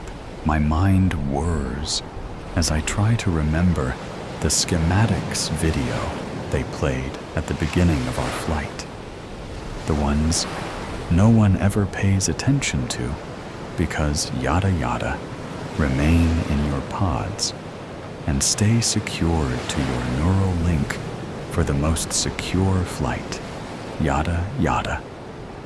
Trying not to think of how my sister had mocked me for even watching the video. "You're such a germaphobe. I am sure you can make it one flight without washing your hands. It's only an hour-and-a-half flight, Nova." So she had drug my name out just to grate on my nerves. This bathroom is just between PRDRZ and PRDD. Only a sealed door and 20 feet separating me from my salvation. The neural link in my travel band is already buzzing frantically, trying to sync my pod. Another tremor, stronger this time. From the tiny crevice of a bathroom window, I catch a glimpse of PAR-DEA silently detaching, its edges alight with blue-green fire as its gravitational field adjusts to the atmosphere around it. Beautiful, yet terrifying. 2 minutes until quantum separation. The second automated announcement sounds over the intercom. 2 minutes. Think. Think. Think. There has to be a way out of here. My fingers trace the door's edge, feeling for there. A manual release panel, disguised as a part of the trim. The kind of backup system engineers include, but never expect anyone to actually use. I dig my nails into the seam and pull. The panel snaps off with a crack that sends me stumbling backwards. Behind the handle is a simple mechanical lever, a startling piece of analog technology for this quantum aeroline. I pull it down, instinctually throwing my body against the door. It bursts open with a pneumatic gasp, nearly sending me sprawling onto the floor. When my feet hit the smart polymer floor, I send up a silent prayer of thanks. The material has already started transforming, preparing for atmospheric re-entry, its texture shifting from a sleek, aesthetic design feature to a practical, high-traction surface designed for an emergency. In the distance, I hear the hydraulic hiss of PRD beginning its separation from the mainframe. That's when I see it. My salvation. Pansa-C. I press my neural link band against PUDC's access panel, desperately hoping it will override the security protocols. Each buzz from the band feels like a rock dropping in my stomach. It rejects me once, twice. The authentication failures flashing across the display screen in angry red letters. 1 minute until quantum separation. 1 minute until quantum separation. The automated announcement taunts me over and over again. Panicking, I run my fingers over the screen, looking for anything to try.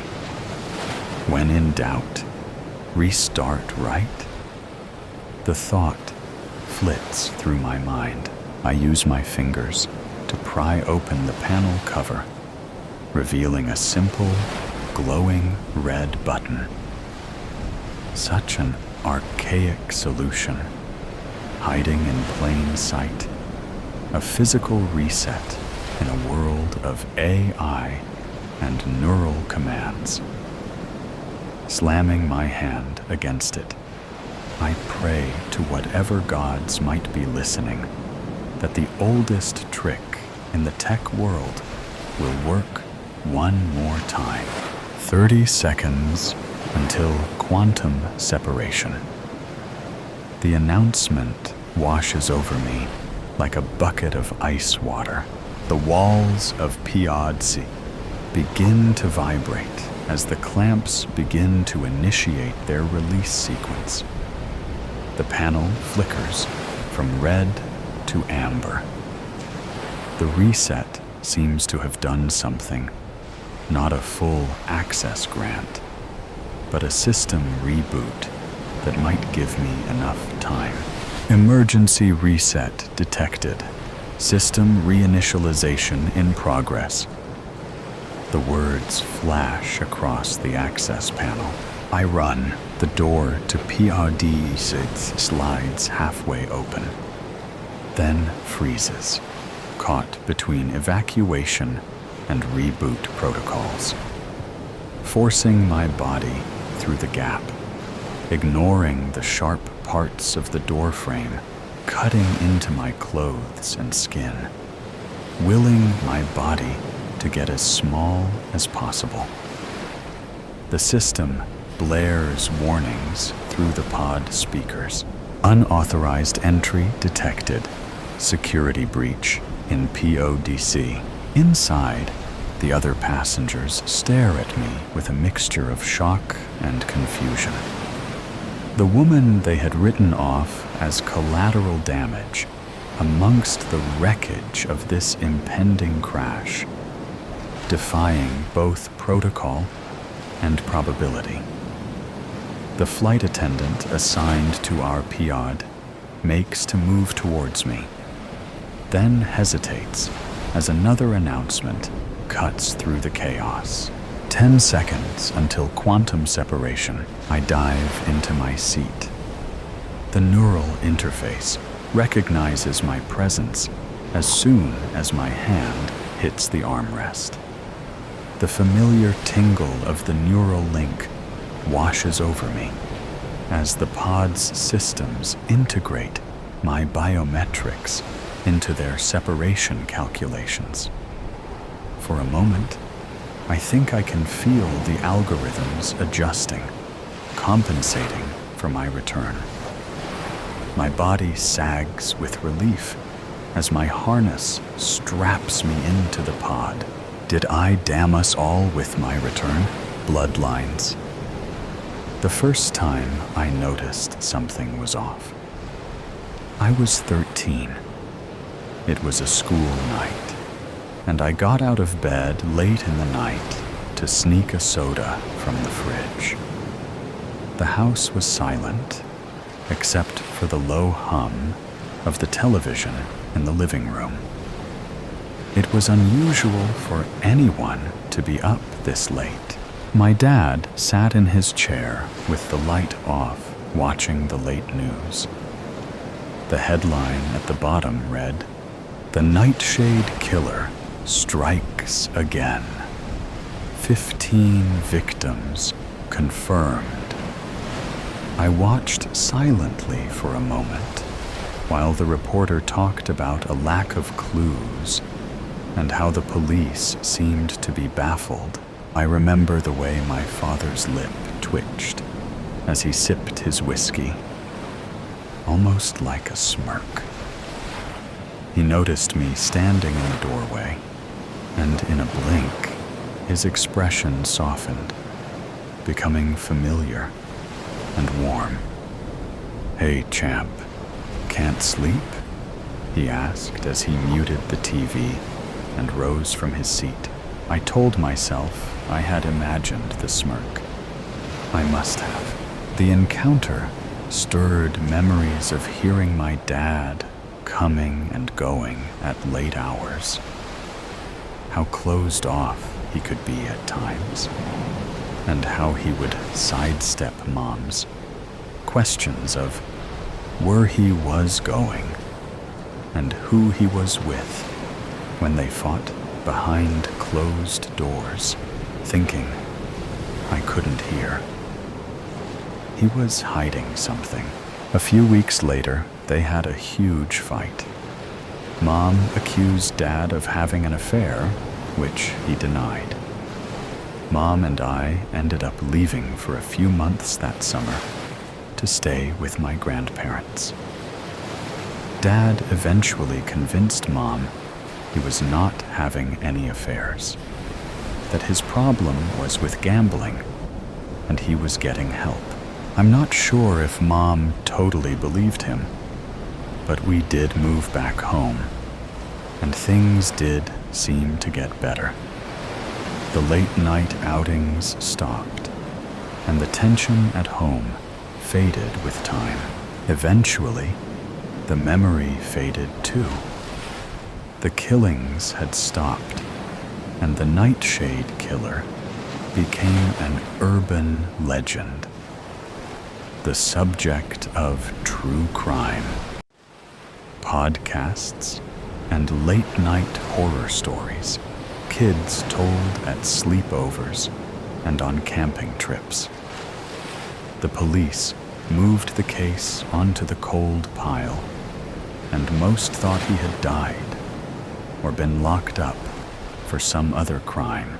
Then, when I was in my late 20s, they found another body.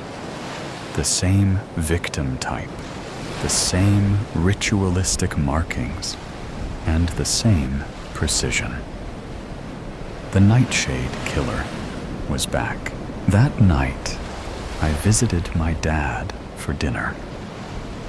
As soon as I stepped into the house, I noticed something was off. The house seemed cleaner than usual. I could smell bleach in the air, thick enough to sting my nose. My dad was his usual self, calm and collected, always in control. He explained the smell away as a laundry mishap. He was still not used to doing it after Mom passed last year. During dinner, we talked mostly about me. Dad wanted all the details of how my life was going, all that I was willing to provide anyway. He asked about my work, life in general, and if I was seeing anyone yet. That is when I saw it. A faint red stain on the cuff of his sleeve. I got a good look as he poured a glass of whiskey for himself. The sight stirred something in the back of my mind that kept me up that night. That stain wasn't wine. It wasn't ketchup. It was blood. I knew it was. I remember the smirk. I needed proof. Real proof. The next day, I used my spare key to let myself in while Dad was out. My hands shook and felt more nervous than I expected. Not at the prospect of getting caught, but of the possibility of what I might find. The smell of bleach wasn't as strong, but it was accompanied by something else now. Something almost metallic. I made my way through the house systematically until I got to the basement door. It was locked. I don't remember the basement ever being locked. Using a bobby pin and a skill I picked up as a rebellious teenager, I clumsily picked the lock. The metallic smell hit me as the door opened. My stomach twisted as I descended the stairs, and the fluorescent light flickered to life overhead. The air was damp and cool, and as I reached the bottom and turned the corner, I saw them, trophies. Photographs of women with terrified looks on their faces, and a date written on each one, neatly arranged on a workbench. Next to them, a stack of old newspaper clippings dating back to the first nightshade killings. In the far corner, a freezer with a padlock and a collection of knives laid out across the top, looking freshly cleaned. I didn't need to open the freezer. I already knew what I would find. A creak on the stairs made my blood run cold. "You shouldn't have come down here, champ." I turned slowly as Dad came around the stairs. His hands in his pockets, he watched me for a moment. His face showed no sign of fear at being found out, or anger that I had intruded. It was something more like patience, like he had been waiting for this moment my whole life. "It was you the entire time." My voice barely worked. I wanted to run and to throw up, but I couldn't move from that spot. Some sick part of me, something twisted and wretched in my blood, had to hear the word. I needed to hear him say them. "You killed them all?" "Yes." No hesitation, no remorse, just calm and collected as always, and merely stating a fact. "And now you have a choice to make." At that moment, I felt the weight of generations pressing down on me. My mouth went dry as I tried to swallow. I wasn't sure if I was afraid of him or of how much of him was in me. I felt my lip twitch almost involuntarily. Maybe I was afraid of the choice I already knew I would make. Killer date. No one suspects a good-looking man. He's too handsome to be a killer. And that's exactly what Michael Holloway used to his advantage. He spent hours at the gym, shaping his already good genes into a chiseled mask. It also helped that he was charismatic, with a smile that made most women double take.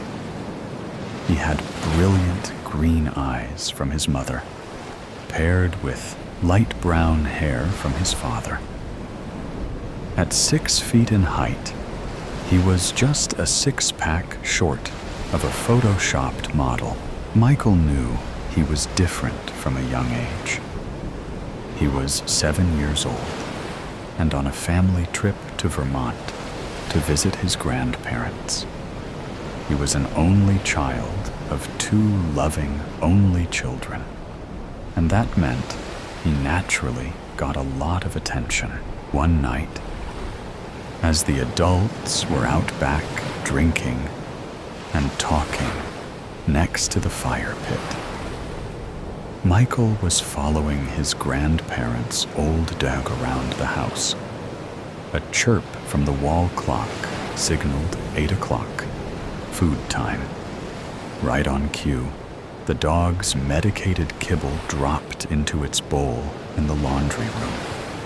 He watched as the dog slowly scarfed up the food. Towards the bottom of the bowl, there was a clump of kibble that had not broken into smaller pieces. The old dog ate it up without noticing. It gave an abrupt, hiccup-like sound, and then started wheezing. Michael jumped back at first, but watched intently as the dog struggled to breathe.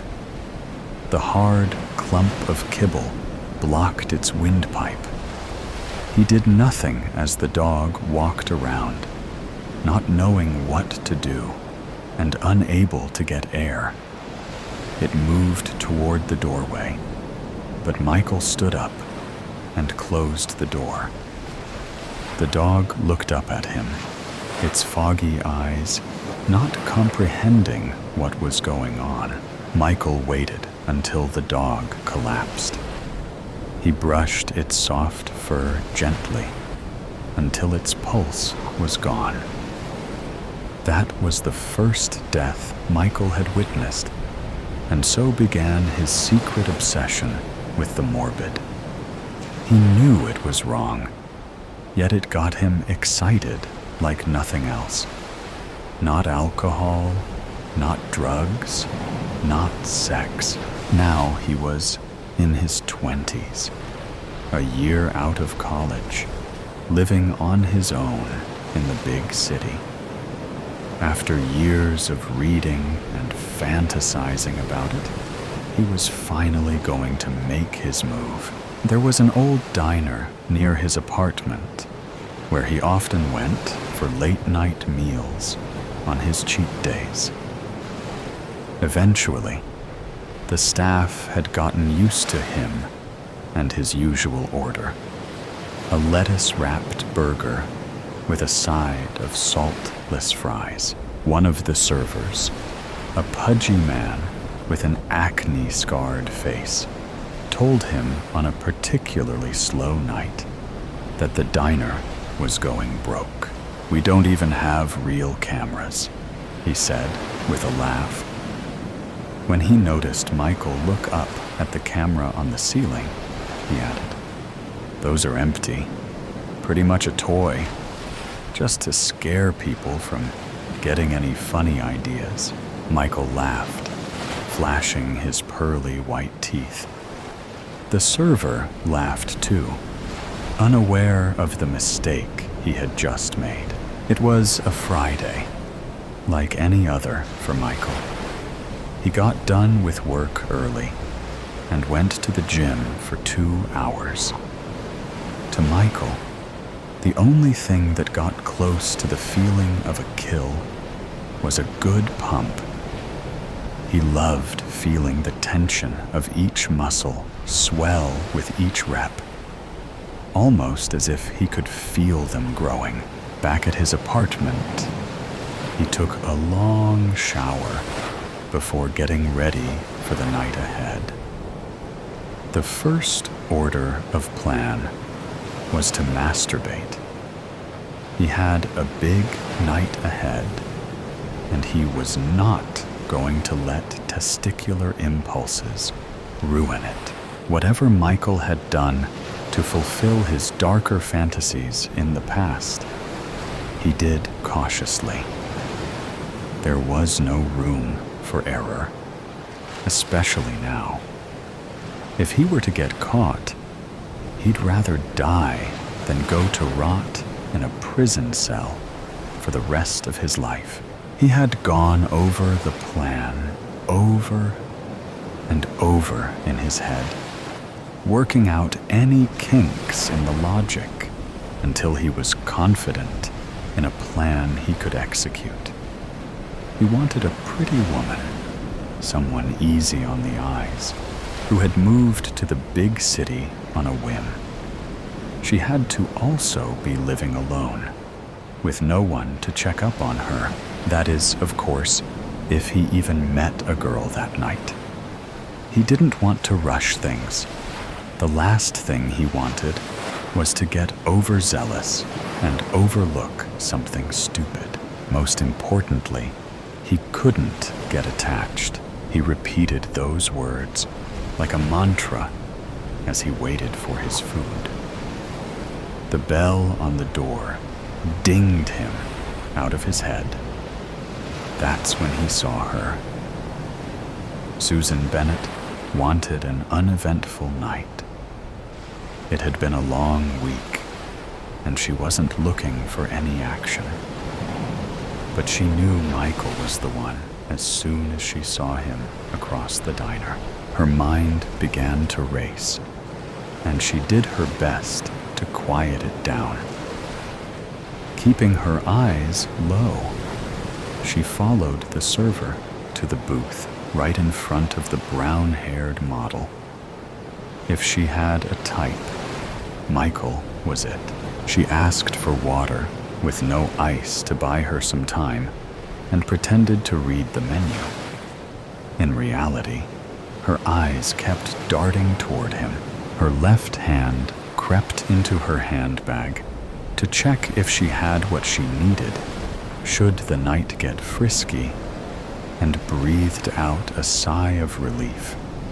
She also felt around for the pepper spray to use in case of emergencies. Her gaze swept over the menu as she tried to figure out how to approach him.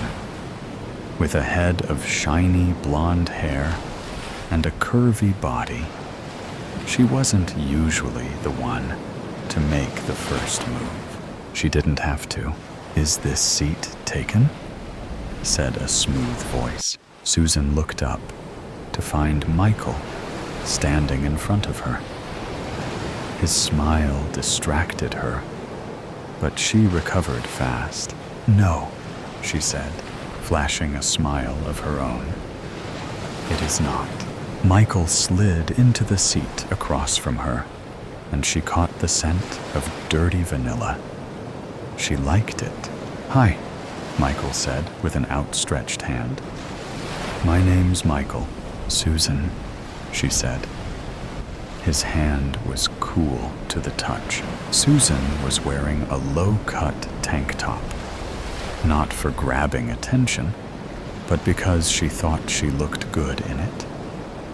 But she didn't mind, as Michael's eyes quickly glanced down during their handshake. They exchanged some pleasantries and got to know each other. Susan found out that Michael works as a fitness coach, and Michael was amused when he found out that Susan was a freelance designer. "I didn't need to be in the city," she admitted to him. "But things at home were rough, and I kind of just needed an excuse to get out of there. You know, I get it," he said. "Parents can be a lot to deal with." "Yeah." Her voice was low. "I just feel guilty about ignoring them sometimes. I mean, they raised me, put a roof over my head, and fed me. It feels the least I can do is call them once in a while, just to let them know I'm okay." Michael sat back and studied her face. It was beautiful, with the sharp features of her nose and jaw, accenting the curves of her cheeks and lips. When I was in college, I took a philosophy class with a pretty eccentric professor. One of the exercises he loved to do was hand out cards with random topics on them and encourage you to debate from that point of view. One day, I got a card that said, "Parents don't deserve anything from their children." Now, I don't think anything is quite that cut and dry, but for the sake of the exercise, I went with it. Susan sipped at her water as Michael went on. The point starts with a sort of analogy. Take your phone, for example. The person, or more likely, people, who made that phone will never use it. In fact, they make it knowing that it's not for them. There was a demand, and they were meeting it. It is a societal role that they choose. My argument was that it was the same for a human. There is a demand, an ecological need to reproduce, to keep the species alive. A person who chooses to have a baby is, in effect, meeting the market demand. To expect something back, monetarily or otherwise, once your job of raising that child is done, is not part of the contract. Michael sat back with a deep breath. Of course, there are holes in that argument, as my classmates pointed out, but you get the gist. Susan watched Michael as he got a sip of his own drink. An iced tea lemonade. "Switched tables, I see," said the server, sliding a lettuce-wrapped burger in front of him. "Here's your order, Michael." "Thanks, Brittany," Michael said. He looked back at Susan to find her smiling at him. He shrugged. "I come here often." Susan's server came back to take her order. "A buffalo chicken wrap, please," she said. He scribbled it down and left to place the order. The conversation continued, nearly uninterrupted, for an hour. By then, Susan had already made up her mind on what she wanted to do. And so had Michael. Michael paid for the meal, refusing Susan's attempts to pay him back. "You saved me from a lonely dinner. This is the least I can do." The city air was cool, and it gave them an excuse to move closer to each other as they walked. Michael said, with calculated hesitation. "I apologize if it's too soon, but my apartment is a block away. I was thinking maybe we could go up for a couple of drinks. Hang out?" Susan felt like it was her lucky day. "That sounds nice," she answered. "If we cut across this alley, we'll be there in 5 minutes." He paused and then added, "If you're okay with that." She said she didn't mind, and they turned into the alley that led to the back of Michael's apartment building. It was quiet inside the halls, and they shook the chill out of their bones. "I live on the 6th floor. We can go wait for the elevator, or we can just take the stairs here." "I can't disappoint Mr. Health Coach now, can I?" "Stairs it is," Michael said, holding the door open for her. Things were going better than he could have hoped, and he did his best not to let his anticipation show. However, as they walked up the stairs, one thing began to bug him. A nagging voice in the back of his head that asked one simple question. Do you love her? He told himself to not get attached and pulled out the door to the 6th floor. It's the second door on the right, 607. The hallway was empty, and there were no cameras in the stairwell. No one knew that she was there. Michael opened the door to his apartment and let her step inside first. He had lit a candle while he got ready, and though it had been nearly 2 hours since it was out, the fragrance still hung in the air. "This is a nice place," Susan said. The studio apartment was sparsely furnished, but everything felt purposeful. A rustic red couch paired with an oak coffee table. A matching oak dining table sat in the corner of the kitchen area. Numerous paintings hung on the beige walls, and a few plants bordered the sliding door to the balcony. "Thank you," he said, taking her coat from her and hanging it in the front closet. He brushed his hair out of his way and smiled to himself. She was here. Everything he wanted. He took a second to admire her a distance as she looked at his record collection. "So, what would you like to drink?" he asked. She said.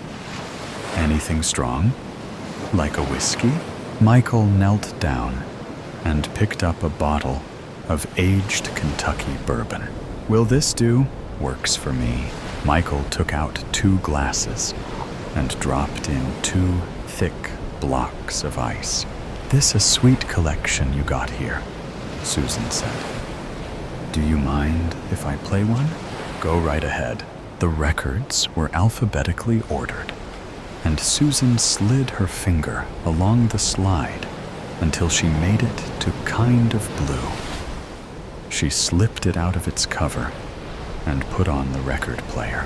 Michael froze when he heard the first few notes of his favorite record, and then shook his head. "Great choice," he said. He took up the glasses and walked over to her. They sat down together on the sofa, sipping at their drinks and taking in the music. Susan closed her eyes and laid her head back. The sight was so dizzying that Michael placed the cool glass against his temple. "I'll be right back," he said. He placed his glass on an old jazz-themed coaster and walked into the bedroom. He got what he needed, a candle and lighter, but stood in the dimly lit room a while longer. He pictured his hands around Susan's throat, and his heart rate picked up. He held his breath for a few seconds, and then slowly let it put. Then, once more. His fingertips began to get tingly, and he knew he was ready. When he went back into the living room, Susan was staring out the sliding door. She jumped when he flicked the lighter. "Do you like vanilla?" he asked. Susan nodded, and then returned her attention to the city outside. Michael grabbed his drink and downed the rest of it. "Did something catch your eye?" "No," Susan answered. "It's just this city. Always so alive, so big. It just reminds you how small you really are." Michael adjusted his posture and approached her from the back. "Not to me," he whispered. "Not in here." Susan turned around to face him. "You think so? From where I'm standing. You're all I see." He leaned forward slowly and waited, eyes locked, for her to move in. She hesitated for a second and then closed the distance. The kiss was explosive. Once their lips met, They did not separate. Michael closed the blinds with one hand, while the other caressed Susan's face. His thumb gently brushed her smooth cheeks. Michael's hands snaked down, and, without missing a beat, he picked her up. His firm hands supported her thighs as he walked toward the sofa. It wasn't until he laid her down on the sofa that their lips parted. Susan glanced at the one empty glass on the table and grabbed her own to finish, as Michael made a show of unbuttoning his shirt. His pecs were dusted with curly brown hair, and Susan ran her fingers across his chest. Michael bent back down to kiss her once more. His hands ran along her body, his mind resisting the urge to carry out the plan he had set out on. Every time he worked up the courage to move his hands to her neck, his heart pushed them down. Susan moaned lightly under him, and he thought of his own pleasure. His heart rate picked up once more, and the tingling sensation returned to his fingers. As they kissed, he put his left hand around her throat and began to give it some pressure. Susan didn't react, either unaware of the sensation or unbothered by it. After a few moments, he tightened his grip. Susan pulled away from him, but still didn't fight him. She simply stared up at him, her breath caught in her throat. Doing his best to keep his heart rate under control, Michael closed his hand around her throat even further. Worry flickered in her eyes, but panic didn't set in until Michael put his right hand around her throat too. His hands wrapped all the way around her delicate throat, and she began to flail as she realized what he was doing. Her hands slapped at his biceps and then reached hopelessly for his face. She tried to croak something out, but he tightened his grip further still. For a moment, he thought he saw her laugh to herself, but it was soon replaced by a deadpan expression as her brain lost oxygen. Her eyes rolled back in her head, and he kept squeezing with both hands, watching her intently as the life left her body. Her body stopped moving, but he didn't relent until he was sure of what he had done. There was no going back. As he pulled his hands off of her, her body gave one final shudder. Michael's breathing was heavy, and a thick layer of sweat coated his head. He stared at his hands. If not for the fact that he could see them attached to his body, he felt as if they were not his own. He started to stand up, to move to his room, to grab his camera, when he stumbled to the ground. Disoriented, he sat up on the ground. His foot had knocked over Susan's purse, and a small white bottle rolled out. His vision grew blurry as he reached for the bottle. Inside were the remnants of a fine, white crystalline powder. Michael rolled the bottle over until he saw the writing on the side in cute little letters. Aconite. He dropped the bottle and tried to stand, but his muscles refused to hold him up. He collapsed on the ground. Michael's heart began to skip beats, and all he could do was lie on the carpeted floor and stare up at Susan's outstretched hand, lifeless. The last thing Michael saw was the tattoo of a dog on Susan's wrist, its black eyes staring down at him, the enchanted mind's canvas. Ella carefully added the finishing touches to her painting, layering vibrant strokes of green amid the earthy browns and faded tans of fall. The scene was one she had sketched in the park days ago, a quiet landscape draped in the remnants of late autumn, the air crisp with the bite of encroaching winter. As her brush danced across the canvas, her mind drifted to the frozen pond she had sat across from, its surface resembling a sheet of shattered glass reflecting the pale autumn sky. Then something shifted. A sudden eerie chill prickled her skin, creeping over her arms despite the warmth of her studio. The faint scent of damp earth and decaying leaves filled her nose, so vivid it nearly overwhelmed her senses.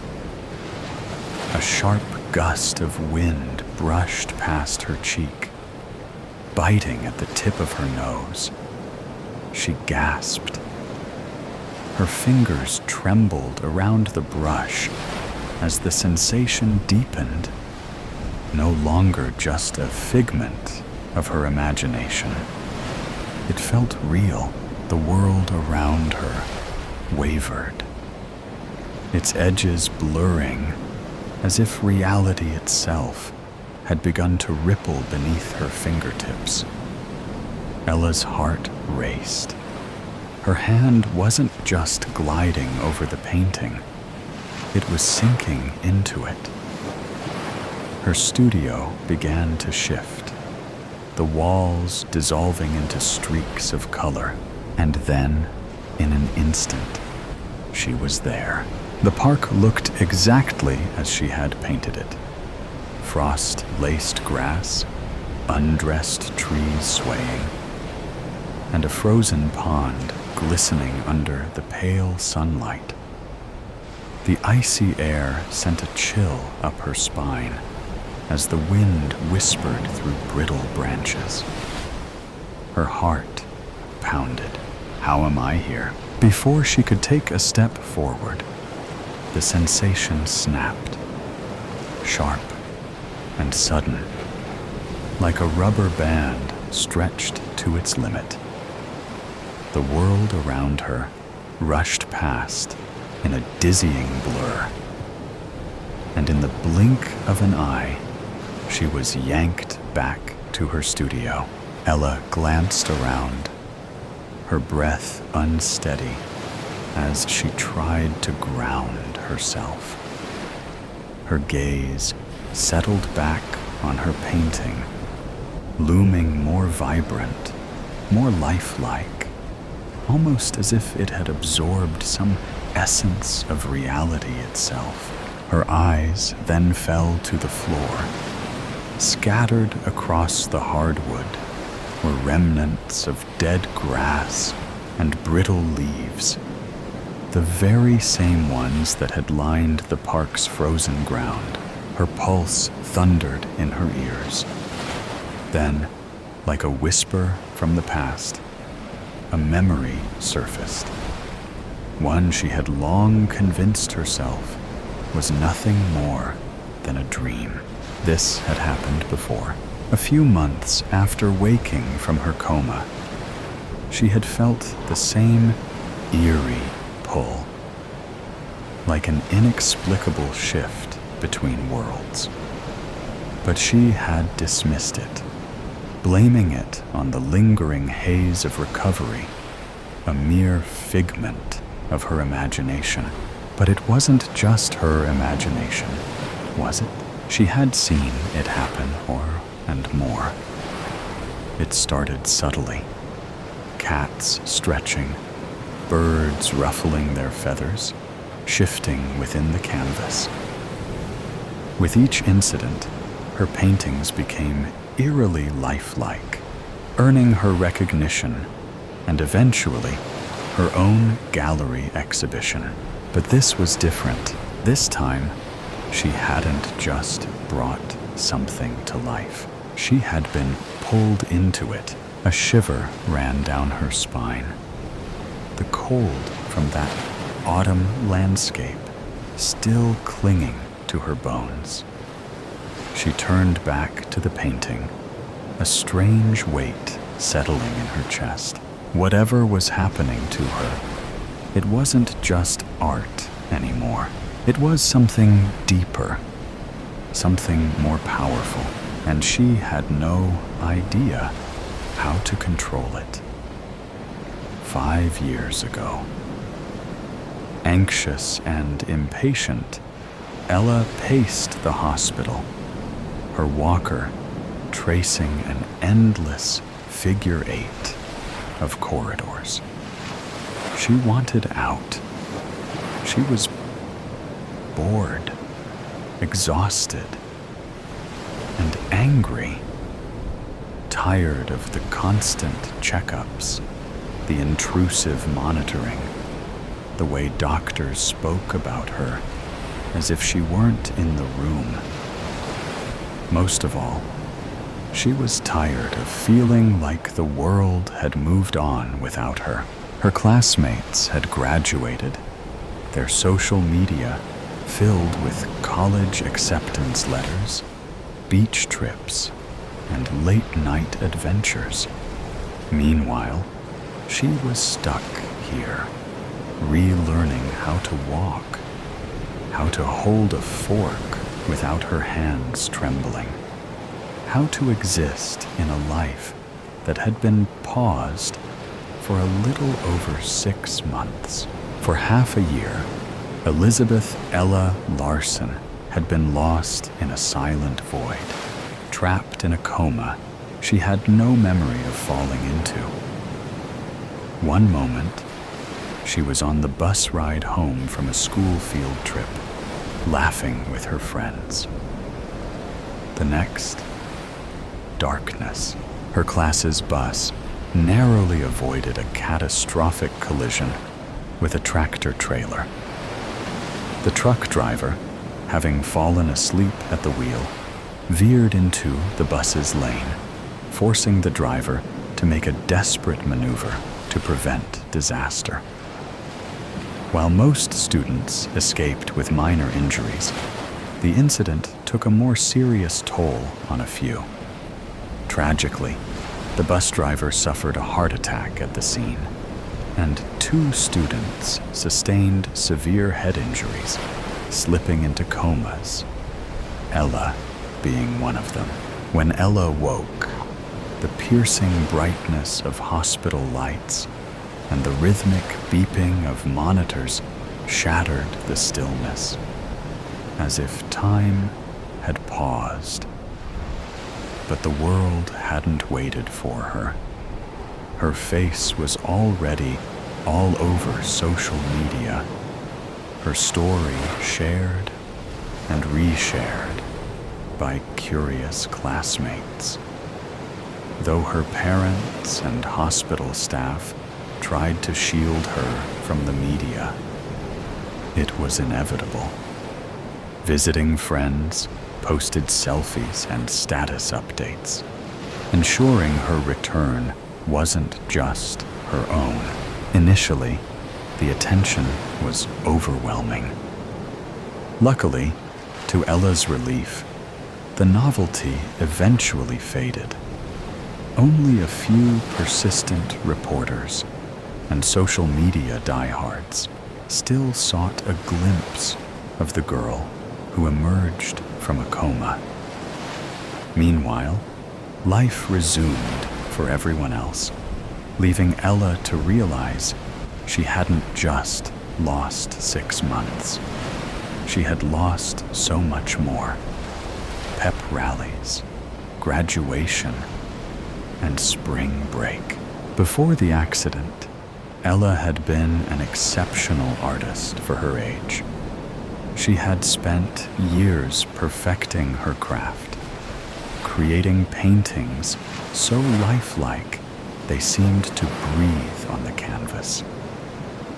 Art was her passion, her escape, and hopefully her future. She had applied to countless schools, dreaming of the day she would walk through the doors of an art academy. But the more she recovered, the more she sensed that something had changed. A strange energy pulsed through her hands, as if the accident had left behind more than just scars. At first, she had brushed the feeling off as nothing more than a lingering effect of her recovery. However, when she finally picked up a pencil again, her art would begin to capture more than just reality. Hoping to lift her spirits, her parents brought her sketchbook. The physical therapist agreed and encouraged her to draw, believing it might restore her fine motor skills quickly. But the first time she tried sketching, her fingers, once so steady, betrayed her. The once effortless strokes turned to jagged, clumsy lines, chicken scratch from a toddler's hand. Frustrated and disheartened, she shoved the sketchbook aside and refused to touch it for days. Then, one afternoon, on impulse, she picked it up again. She began sketching the vase of flowers that sat on her hospital windowsill, a gift from her art teacher. The sunlight caught the delicate curve of a lily petal just right, making it the perfect subject to draw. As she sketched the details, a strange warmth spread through her fingertips.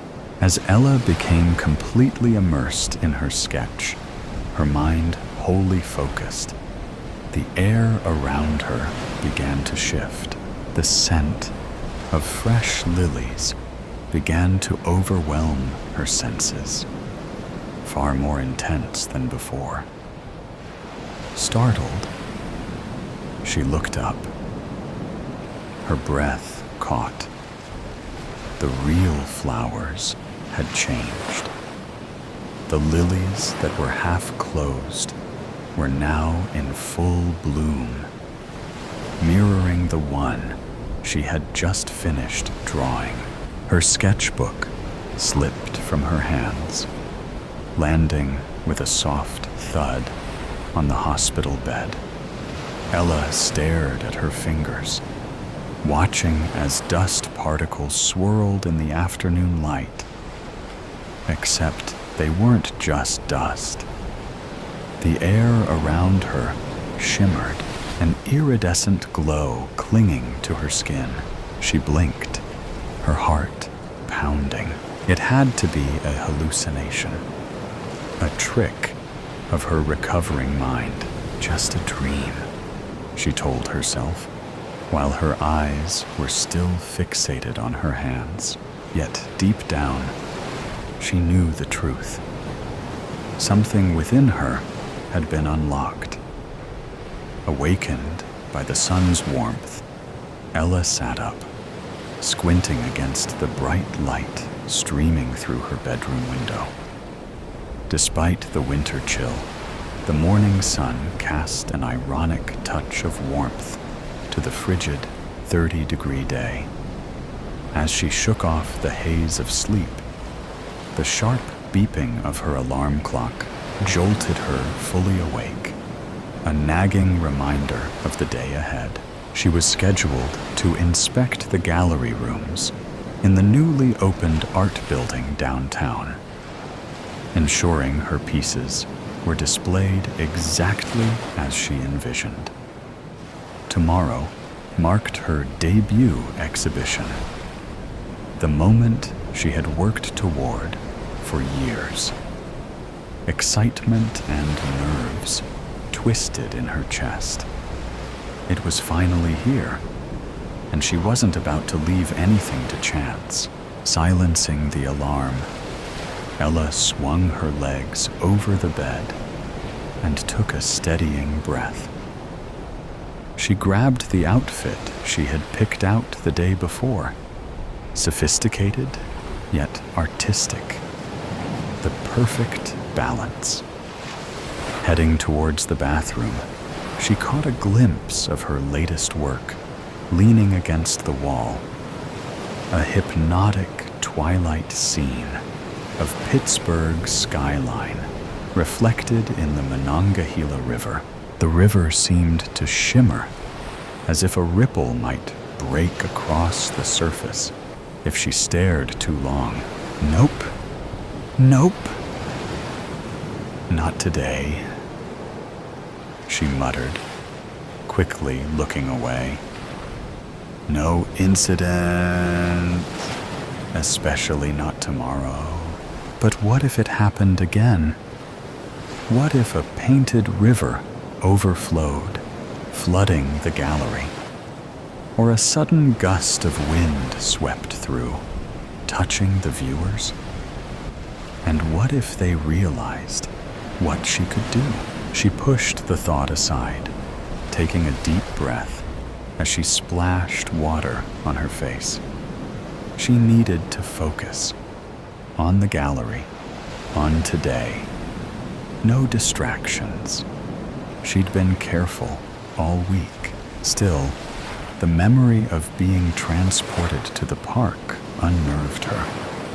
Nothing that extreme had happened since, but the occasional ripple of water or a bird nearly lifting off the canvas was enough to make her uneasy. After getting dressed, she made a quick breakfast. Her phone buzzed on the kitchen counter. It was a text from her best friend, Rosalie. Good luck, Ella, and relax. You've got this. See you tomorrow at the show. Ella smiled at the words, even though her stomach was in knots. She typed back, "Thanks. I'll see you tomorrow." Her phone buzzed again almost immediately. This time, the gallery curator. Just a reminder, the final walkthrough is scheduled for 11 a.m. Bring any additional pieces you'd like to include in the collection. The gallery is confident your work will be a hit. Ella inhaled and exhaled slowly. Everything would be fine. She grabbed the two paintings, the one of Pittsburgh reflected in the Monongahela, and another tucked behind it, along with her purse and keys. By the time she arrived at the gallery, her nerves had settled into quiet determination. The venue was stylish and contemporary, with high ceilings and whitewashed walls, perfect for showcasing her work.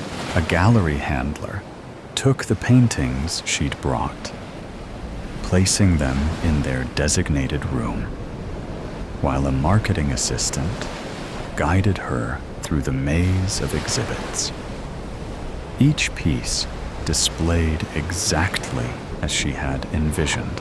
She moved through the gallery, carefully inspecting each painting, occasionally adjusting placements to perfect the flow. Her twilight scene of Pittsburgh's skyline sat front and center, positioned so the lighting captured every reflective detail in the water. But as she stared at the shimmering river, a familiar pull stirred in her chest.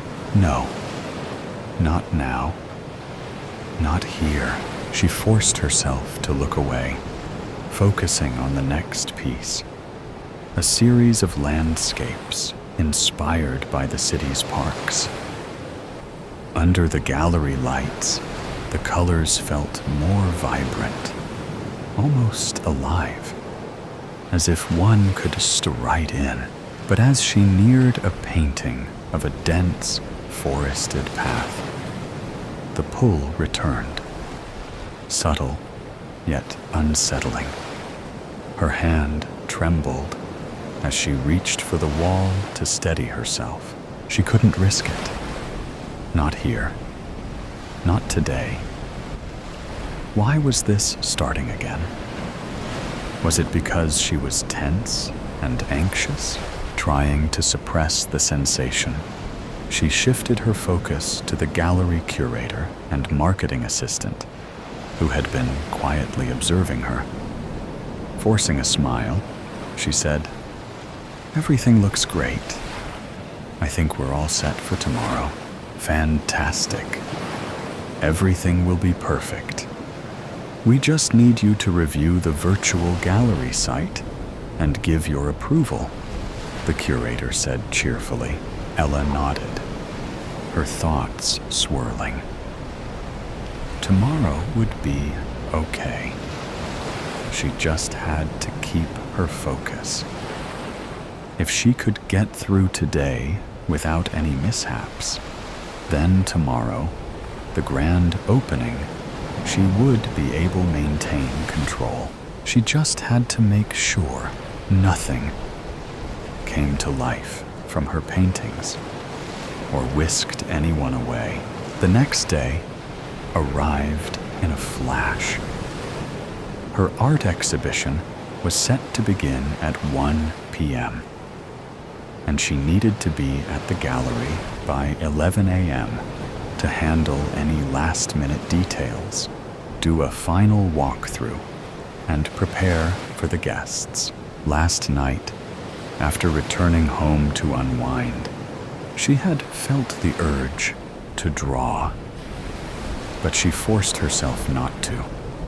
She needed to rest, to stay focused. She didn't want to tempt the growing power within her.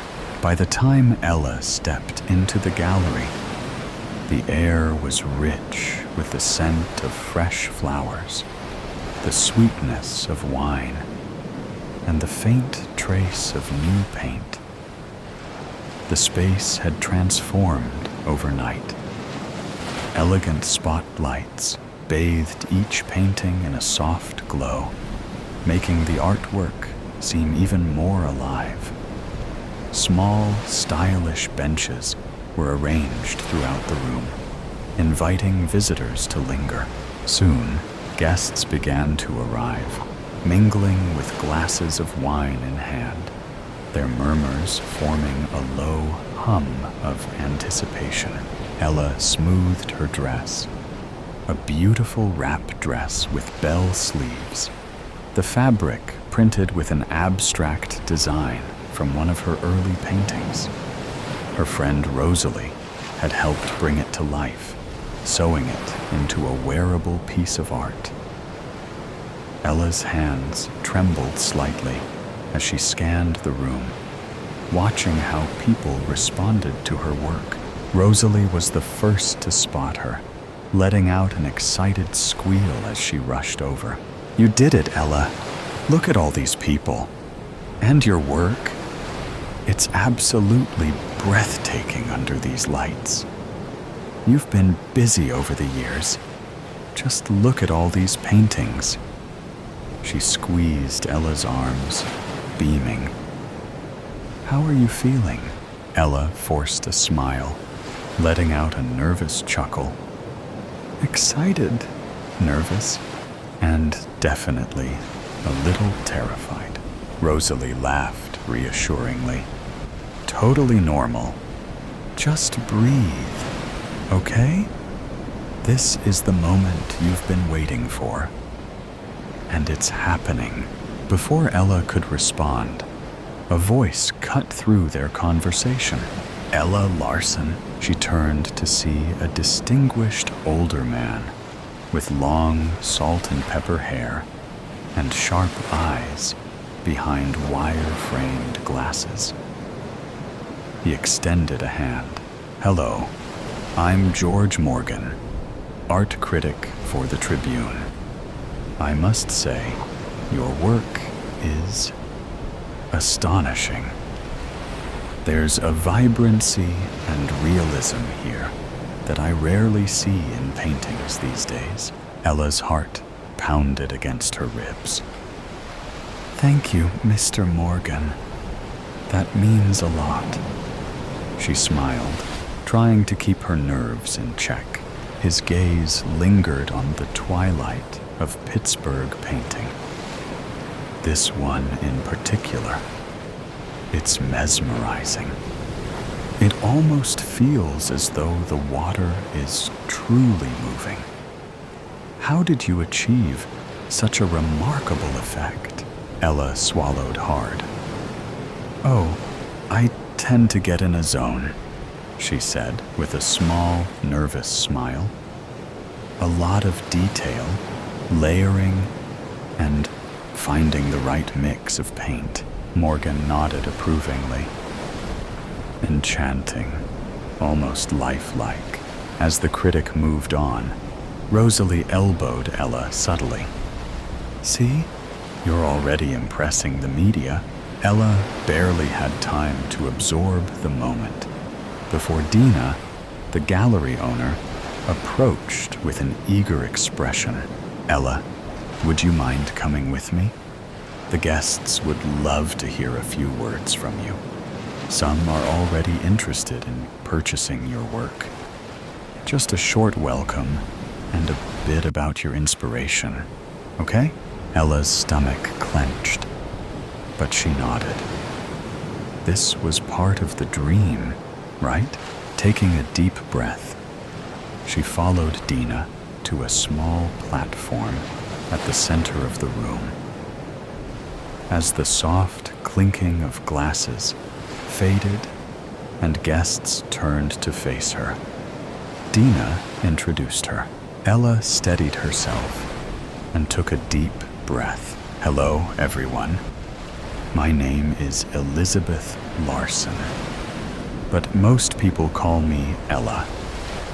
First, I want to thank Dina, the gallery owner, and Jessie, the curator, for giving my art the honor of being the first exhibit in this beautiful new space. And of course, thank you all for being here tonight." She continued her speech, her voice growing steadier with each word. When she finished, a soft round of applause filled the room. Ella exhaled, a wave of relief washing over her. But just as she stepped down, a ripple of movement caught her eye. The twilight river. The light against the canvas shimmered. The water within the painting trembled, as if stirred by a real breeze. Ella's breath hitched. No, not now. Please, not now. Panic surged through her, but she forced herself to focus, willing the movement to stop. Every ounce of concentration was poured into holding it still. Her heartbeat thundered in her ears. She clenched her fists, nails digging into her palms, grounding herself. Slowly, the movement faded. The river stilled. She exhaled, relief washing over her as she forced a smile, just as a guest approached with a compliment. Hold it together. Just a few more hours. But deep down, she knew the truth. Her abilities weren't just growing stronger. They were tied to her emotions. And she was losing control. Across the room, A guest murmured in disbelief.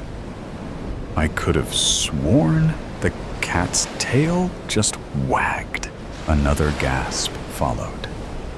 Did that bird just fly to the other side of the canvas? Ella's stomach twisted. She needed to master her abilities fast. The chromatic drought. Detective Marcus Sign squinted at the fading landscape through his office window. Another day, another shade of gray, lost to whatever this phenomenon was. The sky no longer held its azure expanse, just a flat, pale ceiling hanging lifelessly above a world growing increasingly two-dimensional. 3 more reports of rivers running dry in the Eastern District, Officer Palmer said, dropping a thin file onto Sane's desk. And the hospitals reporting 17 new cases of what they're calling chromatic dehydration. Sign nodded grimly. The medical examiner had shown him the bodies last week. Skin paper thin, organs collapsed inward, as if someone had extracted not just the water, but the very substance from them. Their eyes, once spherical, had flattened to perfect circles, staring out from faces that resembled pencil sketches more than human remains. "Any pattern to where it's spreading?" Sign asked, though he already knew the answer. "None that makes sense," Palmer replied. "It's jumping between neighborhoods, between people who've never met. The only consistent thing is that once it starts in an area, everything there loses dimension within 72 hours. Sign turned away from the window. His own hands seemed less substantial today, the knuckles less pronounced, the veins no longer raised beneath his skin. He'd taken to pressing his palms against solid objects throughout the day, reassuring himself that he could still feel texture, still interact with a 3-dimensional world. "What about the library research?" he asked. Palmer's expression darkened. "Archives are becoming affected. Books are losing their ink, words disappearing from pages, even as people try to read them.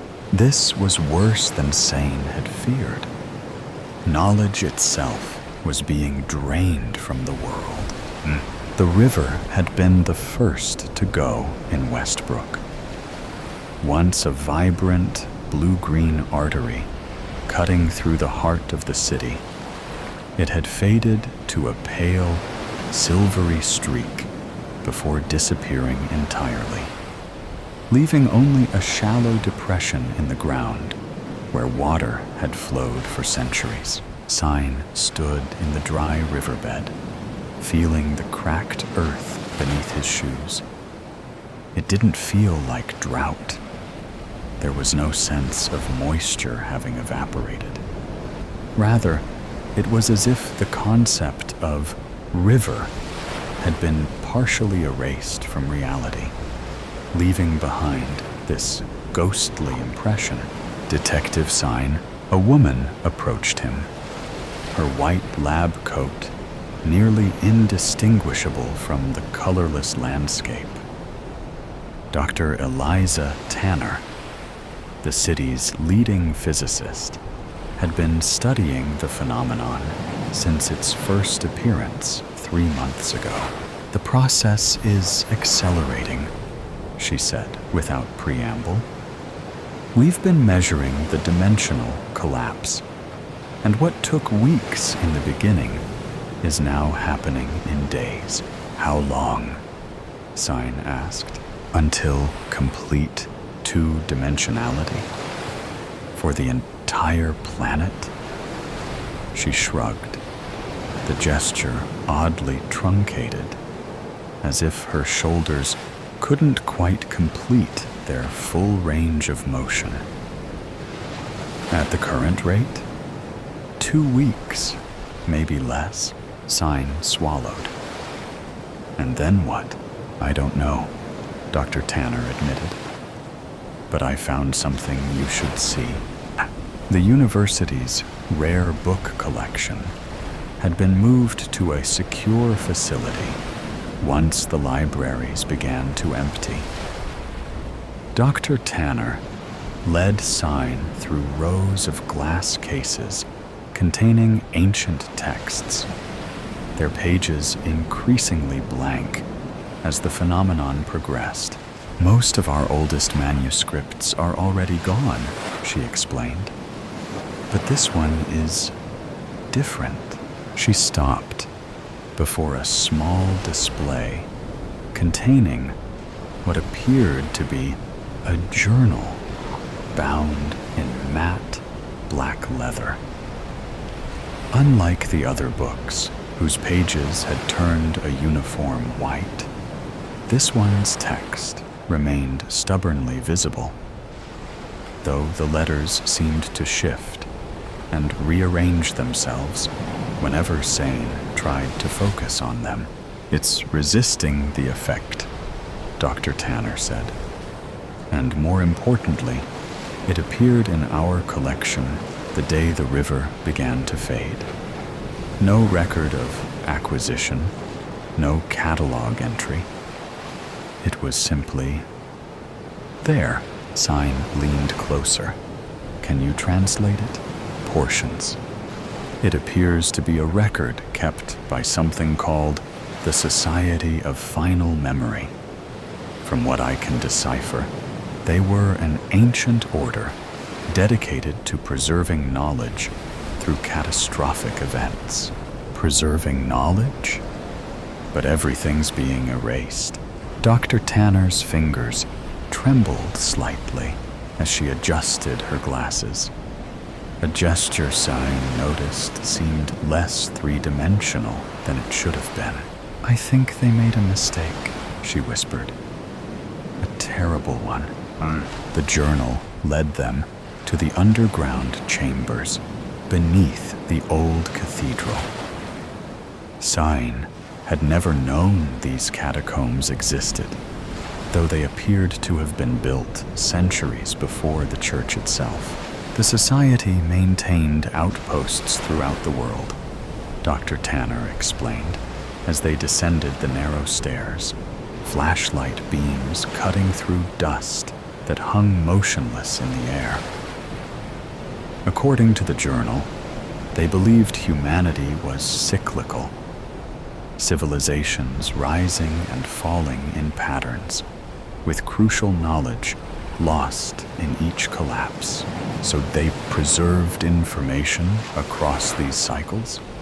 Sign asked, ducking beneath a low archway. The stone felt wrong beneath his fingers, too smooth, as if the grain and texture were being slowly erased. Yes, but more than that, they developed a method to intentionally reset civilization if they deemed it necessary, a way to erase dangerous knowledge while preserving what they considered essential wisdom. The stairway opened into a vast circular chamber. At its center stood a pedestal holding what appeared to be an obsidian sphere, the only object Soin had seen in weeks that still possessed a sense of depth and dimension. Surrounding it, slumped against the walls and floor, were desiccated bodies, or rather, what remained of them. They resembled paper cutouts more than corpses, flattened and colorless. The last active members of the society, Dr. Tanner murmured. They activated the device The mnemonic purge, they called it. But something went wrong. Sign approached the sphere cautiously. Unlike everything else in this fading world, it seemed to absorb light rather than reflect it. A perfect three-dimensional void amid the increasingly two-dimensional reality. The journal says the purge was meant to be selective, Dr. Tanner continued, her voice growing thinner, less substantial. To remove specific knowledge while leaving the fundamental structure of reality intact. But they miscalculated. Instead of erasing dangerous information, they started erasing the fundamental properties of existence: dimension, color, substance. And now it's spreading like a contagion throughout reality. Sign reached toward the sphere, feeling a strange pull. Can it be reversed? The journal wasn't clear, but Dr. Tanner's words cut off abruptly. Sign turned to find her frozen in place, her form suddenly flat against the wall, like a photograph. Her mouth was open in mid-sentence, but no sound emerged. Before his eyes, her image seemed to lose resolution, details blurring until she resembled a rough sketch more than a person. Dr. Tanner! He reached for her, but his hand passed through where her shoulder should have been. She wasn't just flat. She was becoming insubstantial. Sign turned back to the sphere in horror. The loss of dimensionality was accelerating. He could feel it in his own body, his lungs laboring to expand in 3 dimensions when reality only permitted 2. His vision narrowing as his eyeballs flattened into circles. The journal had described the purge as a reset, a way to begin civilization anew. But this wasn't renewal. This was erasure, with the last of his dimensional strength. Sane grasped the obsidian sphere. It burned cold against his palms, the sensation almost nostalgic, a reminder of when touch had depth and texture. If the society had started this, perhaps their tool could end it. The sphere pulsed beneath his touch, and Sane had the distinct sensation of something ancient and aware turning its attention toward him. Not a machine, but an entity, a consciousness that had been waiting, perhaps for centuries, for someone to recognize the terrible mistake. You understand, a voice whispered directly into his mind. The cycle was corrupted, the purge incomplete. How do I stop it? Sane gasped, feeling his vocal cords flattening, his words becoming as thin as paper. The purge cannot be stopped, but it can be completed correctly. The sphere began to glow with an impossible light. Not white, or any color Sign could name, but something that suggested all colors at once, dimensions beyond the 3 he knew. Choose what remains, the voice commanded. What essence of your world must survive to build anew? Sign understood then. The society hadn't intended to destroy reality, but to curate it, to select which elements would survive the transition to the next cycle. Their failure had been one of judgment, not mechanism. As his consciousness expanded into the sphere, Sayin saw the entirety of his fading world. Every person, place, and memory collapsing into flatness. And beyond that, he glimpsed other worlds, other cycles, stretching back through countless iterations of humanity. With his final three-dimensional thought, Sane made his choice. Hey, Jimmy, you still reading that comic? Mrs. Abernathy called from behind the drugstore counter. Those new Detective Sane stories are all black and white. Now that the war's on, not much to look at. 12-year-old Jimmy Marshall didn't look up from the final panels of Detective Sane and the Mystery of the Vanishing World. He traced his finger over the stark black and white illustrations, the flattened city, the mysterious sphere, the hero's final choice. I don't mind, Mrs. Abernathy, he replied. The story's better than the colors, anyway. He turned to the last page, where Detective Sane stood before a newly dimensional world, color bleeding back into the edges of the panel as rivers began to flow again and people regained their solid forms. The final caption read, "And so Sane chose to preserve not knowledge or power, but the capacity for dimension itself, the ability to grow, to change, to become more than flat impressions on a finite page." Jimmy closed the comic carefully.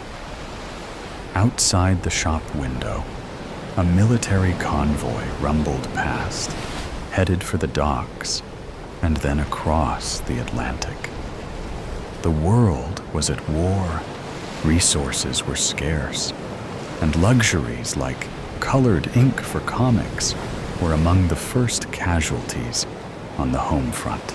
But as he stepped outside into the April sunshine, Jimmy couldn't help seeing the world a little differently, noticing the subtle depths and dimensions that existed even in the harshest of times, the colors that persisted even when they couldn't be printed on a page. He tucked the comic securely under his arm and headed home, unaware that in his hands he carried one of the last remaining artifacts of a civilization that had faded not once, but countless times before. Each cycle preserved paradoxically within the flat, two-dimensional pages of a story that refused to be forgotten. The painted door, for what feels like an eternity. I stare at the bloodied body without being able to move. It's sprawled at my feet, limbs flung wide open, limp, each arm and leg pointing in a different direction on the filthy cobblestone ground of the tiny, walled, dark, and abandoned courtyard.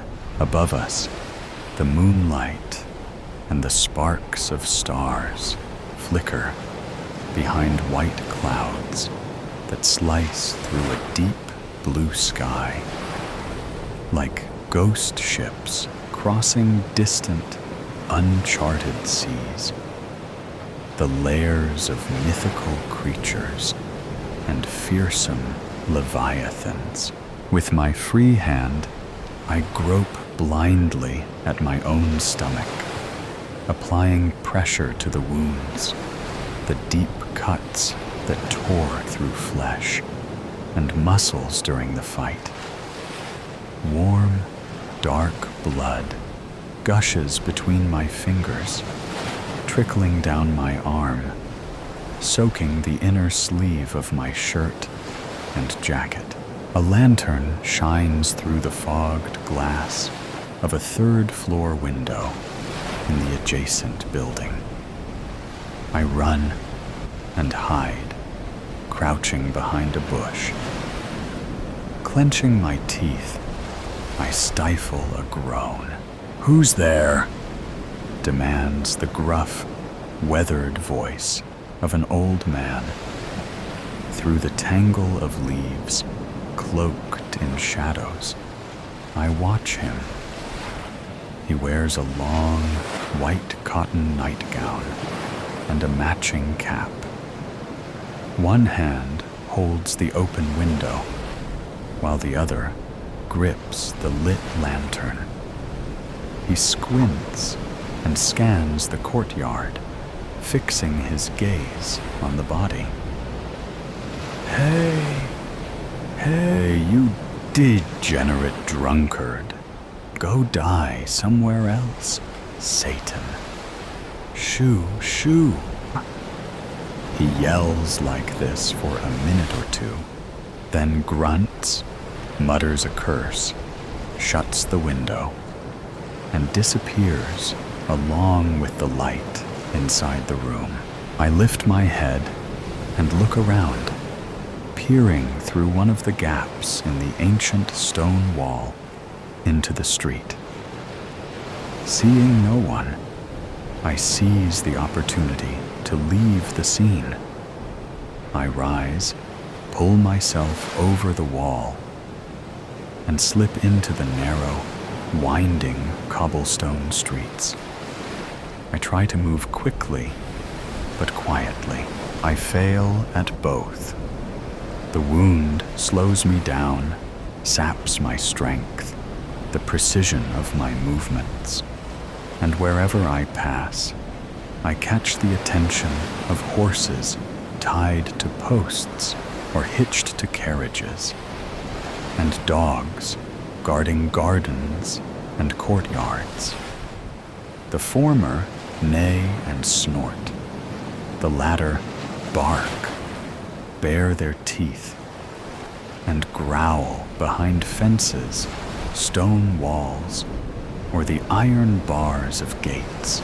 The streets are deserted, except for the animals, silent save for their sounds, the gusts of wind, the rustling of leaves, the creak of hinges on lonely shop, and tavern signs swaying in the dim light.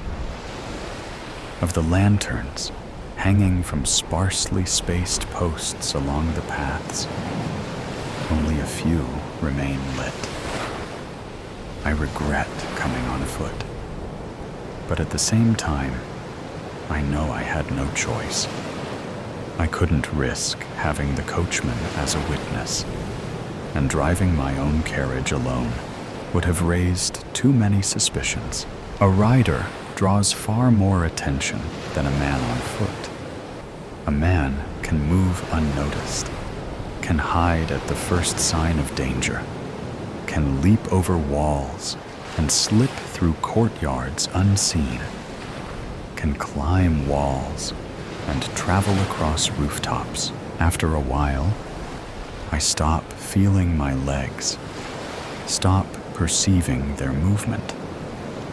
Despite my thick, fine clothes, I feel a terrible cold creeping up my spine, stabbing beneath my ribs, filling my chest and guts with dread.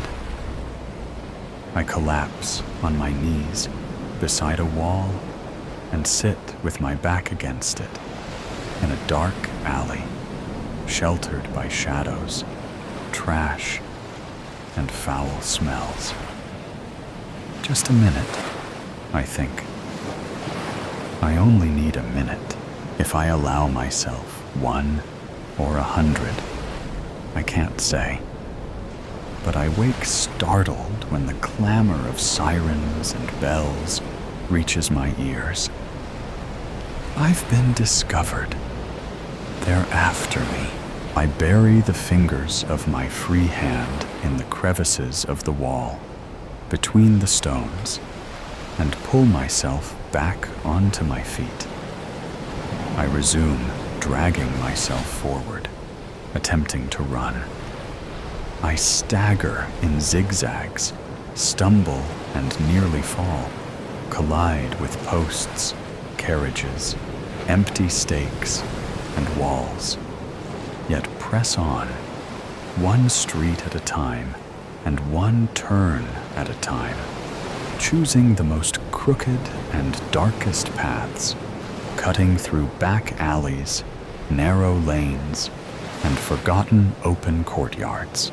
The dreadful symphony of the pursuit never seems far, but also doesn't gain on me as much as I fear. It follows me closely, always keeping the same distance, as if it were holding back for now. It is a macabre, inhuman sound, seemingly coming from nowhere and everywhere at once. I am about to turn a corner when I see the light, unlike any other I have ever encountered. It is not yellow or orange like the light of fire or lanterns. It is white, pulsating, alive, like sunlight itself. I stop, leaning against the wall of a building, mesmerized. The light crawls over the cobblestones like a living thing, formless and boundless. As it approaches, the colors of the lanterns, the animals, the stones, the ground, the walls, everything it is about to touch, fade away. It is as if the light is absorbing these colors, transforming objects into pencil sketches on white paper, like the ones I make before transferring my drawings in color to the canvases that I exchange for prestige, privilege, and fortune. Then the light swallows them, sucks up the colorless drafts as well, consumes them as if it were an immense, infinite mouth. The mouth of God, reclaiming into cosmic oblivion the living and the dead of this world. Behind the blinding curtain, the world disappears, ceasing to exist in a way that defies both physics and human intellect. Slowly, the light moves forward, a white void, smooth and shapeless, transforming what once was into nothingness. It is at that moment that the bells and sirens grow louder and closer, unbearably near. I look around and then start running again. I cross the intersection, with the light devouring the finite world to my right, and follow the street perpendicular to its advance. In a desperate attempt to lose my pursuers, I turn corners at random, sometimes left, sometimes right, zigzagging northward. My twists and turns are not always aimless. At times, I am forced to turn here and there, or backtrack when the wall of light appears just a few steps ahead of me, burning my eyes and rushing to envelop me.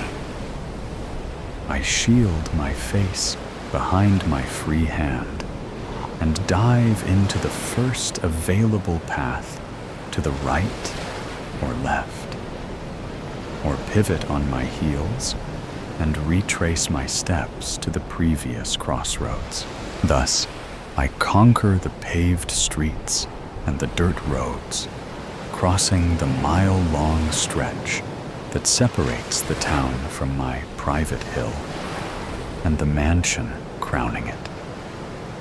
I pass through the garden gates and rush to the front door. The guards and other staff still awake at this hour are startled, surrounding me, offering to help me walk, to carry me to a bed, a chair. They inquire about my injury, whether they should send a rider to fetch the physician from the village. I command them all to step back, to leave me alone, ordering that every door and window be sealed. For a brief moment, I work alongside them in this endeavor, but then I turn and make my way down the corridors to the bedroom. I kneel by the side of the massive canopy bed and touch Maria's warm face as she sleeps in peace and oblivion, undisturbed by the banging of doors, the shouted exchange of orders, or the music threatening to unravel my perfect world. The clamor of that million-strong chorus of sirens and bells. Gently, I wake her and help her to her feet. Quickly, my love, come with me. You must come with me, I whisper urgently, pulling her by the hand. She follows, trembling, crying, asking about all that blood, about the injuries, and the blood, the blood, the blood. So it was all over, then. Had I won? Were we finally free to live our love, no longer bound by escapes, lies, persecutions, or consequences? I pull her by the hand through the corridors to my studio. Along the way, I grab one of the lanterns hanging from rings fixed to the stone walls. I enter, pull her inside, and lock the door behind us. Frantically, I fly from one side of the room to the other, ensuring all other entrances and windows are shut as well. I move unsteadily, stumbling, pushing aside finished paintings, knocking over empty easels, unfinished canvases, and tables cluttered with papers, palettes, jars of paint, and brushes. Once convinced that every possible entry is sealed, I return to Maria, grasping her hand again, and lead her toward one of the walls. I scour the floor for a brush and a jar of paint. When I open the first jar, I find inside a solid, useless, gray lump.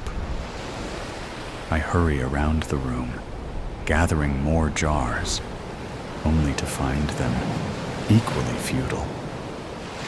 I try using the paint from the palettes, attempting to make it at least pliable with saliva, but to no avail. I find myself clutching a dry, useless brush, turning helplessly in place, sobbing, groaning in pain. Then I remember the wound, the blood. I return to the wall, grip trembling, inconsolable and bewildered Maria's hand. Dip the brush into my own wound, pulling it out with bristles drenched in blood, dripping red. Together, we approach the wall, and I begin to work. The bells and sirens grow ever closer, unbearably close, now just outside the corridor, sounding in neighboring rooms.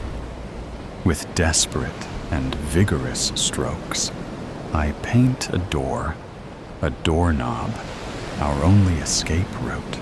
In my mind, I paint on the other side the perfect world, the perfect life, the happy ending we deserve. I squeeze Maria's hand a little tighter. I let the brush slip from my sticky, blood-soaked fingers, falling with a muffled thud beneath the cacophony of sirens and bells. I close my eyes and take a deep breath. With my free hand, I reach toward the doorknob and grasp nothing. No, this can't be. I open my eyes and try again, this time keeping them wide open. Around us, the bells and sirens engulf the world, drowning out every other sound and voice. I try to scream, but no sound comes out. I look around, over my shoulder. From every corner of the studio, through the cracks in the windows and doors, the white, deadly light, that devouring force, seeps into the room. It stretches through gaps between boards and under the passages, swallowing colors, easels, brushes, canvases, and loose sheets of paper. I turn to Maria for one last embrace, but there is no time to know if the movement is completed or if the light is faster, extinguishing us before our farewell can come to fruition. I wake up with my head pounding, the bells and sirens exploding within my temples, and then the music begins to make sense. It sounds familiar, and I realize it is not composed of actual bells or sirens. Blindly, I stretch my arm to the side, fumbling for my phone on the nightstand, and turn off the alarm. I squint at the blinding white light of the sun streaming through the window of my small room, at the foot of my bed. Instinctively, still shrouded in the fog of dreams, I touch my stomach, searching for wounds, only to find it unscathed. Afterward, I get up, wait for the occupant of room 23 to finish their shower, take mine, get dressed, fill my travel mug with coffee in the kitchen on the ground floor of the pension, and rush to the bus stop a block away. Exactly at 7:45 a.m., I knock on the side door of the cafe where I work, located in the food court on the second floor of the Central Mall. William, the grumpy and bald manager, lets me in with a scowl and a grunt. I promptly put on my apron over my uniform, wear my cap, and take up my position. By 8 a.m., we are open and running full steam. At 8:17 a.m., Maria arrives. My sweet, small, slender, blonde, and gentle Maria with blue eyes. It's Thursday, and as usual, she is accompanied by her husband. He looks different in 21st century clothes, free of blood, with both eyes intact and without fatal gashes across his neck. They hold hands as they stand in line. At 8:22 a.m., they are in front of me, smiling and politely placing their order while they speak and smile, and I absent-mindedly jot down their requests. I see through the space between their bodies and heads, across the food court, into the art studio on the other side. At once, even from that distance, my eyes find the painting that captivated me 3 days ago. Among the dozens of canvases and easels displayed in the windows, a couple holding hands before a door painted on a wall. The man, clearly a celebrated artist from the 18th or 19th century, still clutching a brush wet with paint. And the door. That door. That door. And that freedom. And that door. And suddenly, they could go anywhere they wanted to, could love each other and be happy wherever they pleased, as much as their hearts desired, in any place they chose, and nothing else could follow them. Not through that door. Nothing beyond them would be able to cross it. Certainly, nothing bad or evil. I finish jotting down their order. We exchange pleasantries, and the couple turns their back on me. Maria turns her back on me, taking a seat at one of the tables with her husband. The two share a brief kiss, a tender smile. Clearing my throat, I call out in a loud and steady voice, "Next!" And the line moves, and life goes on around here. So today's story has come to an end. Or perhaps it never really ended. There are mysteries still there, questions still unanswered, and sometimes things that seem to only exist in stories can creep into reality in unexpected ways. Are you sure that when you turn off the sound, everything around you will still be normal as before?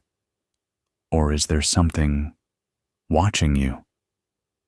Either way, always remember that these are just stories, or at least we want to believe that they are. If you like moments of suspense, tension, and breathlessness, don't forget to follow me so you don't miss the next stories. And next time, when you come back, make sure you are ready, because what awaits you may be even scarier than you thought.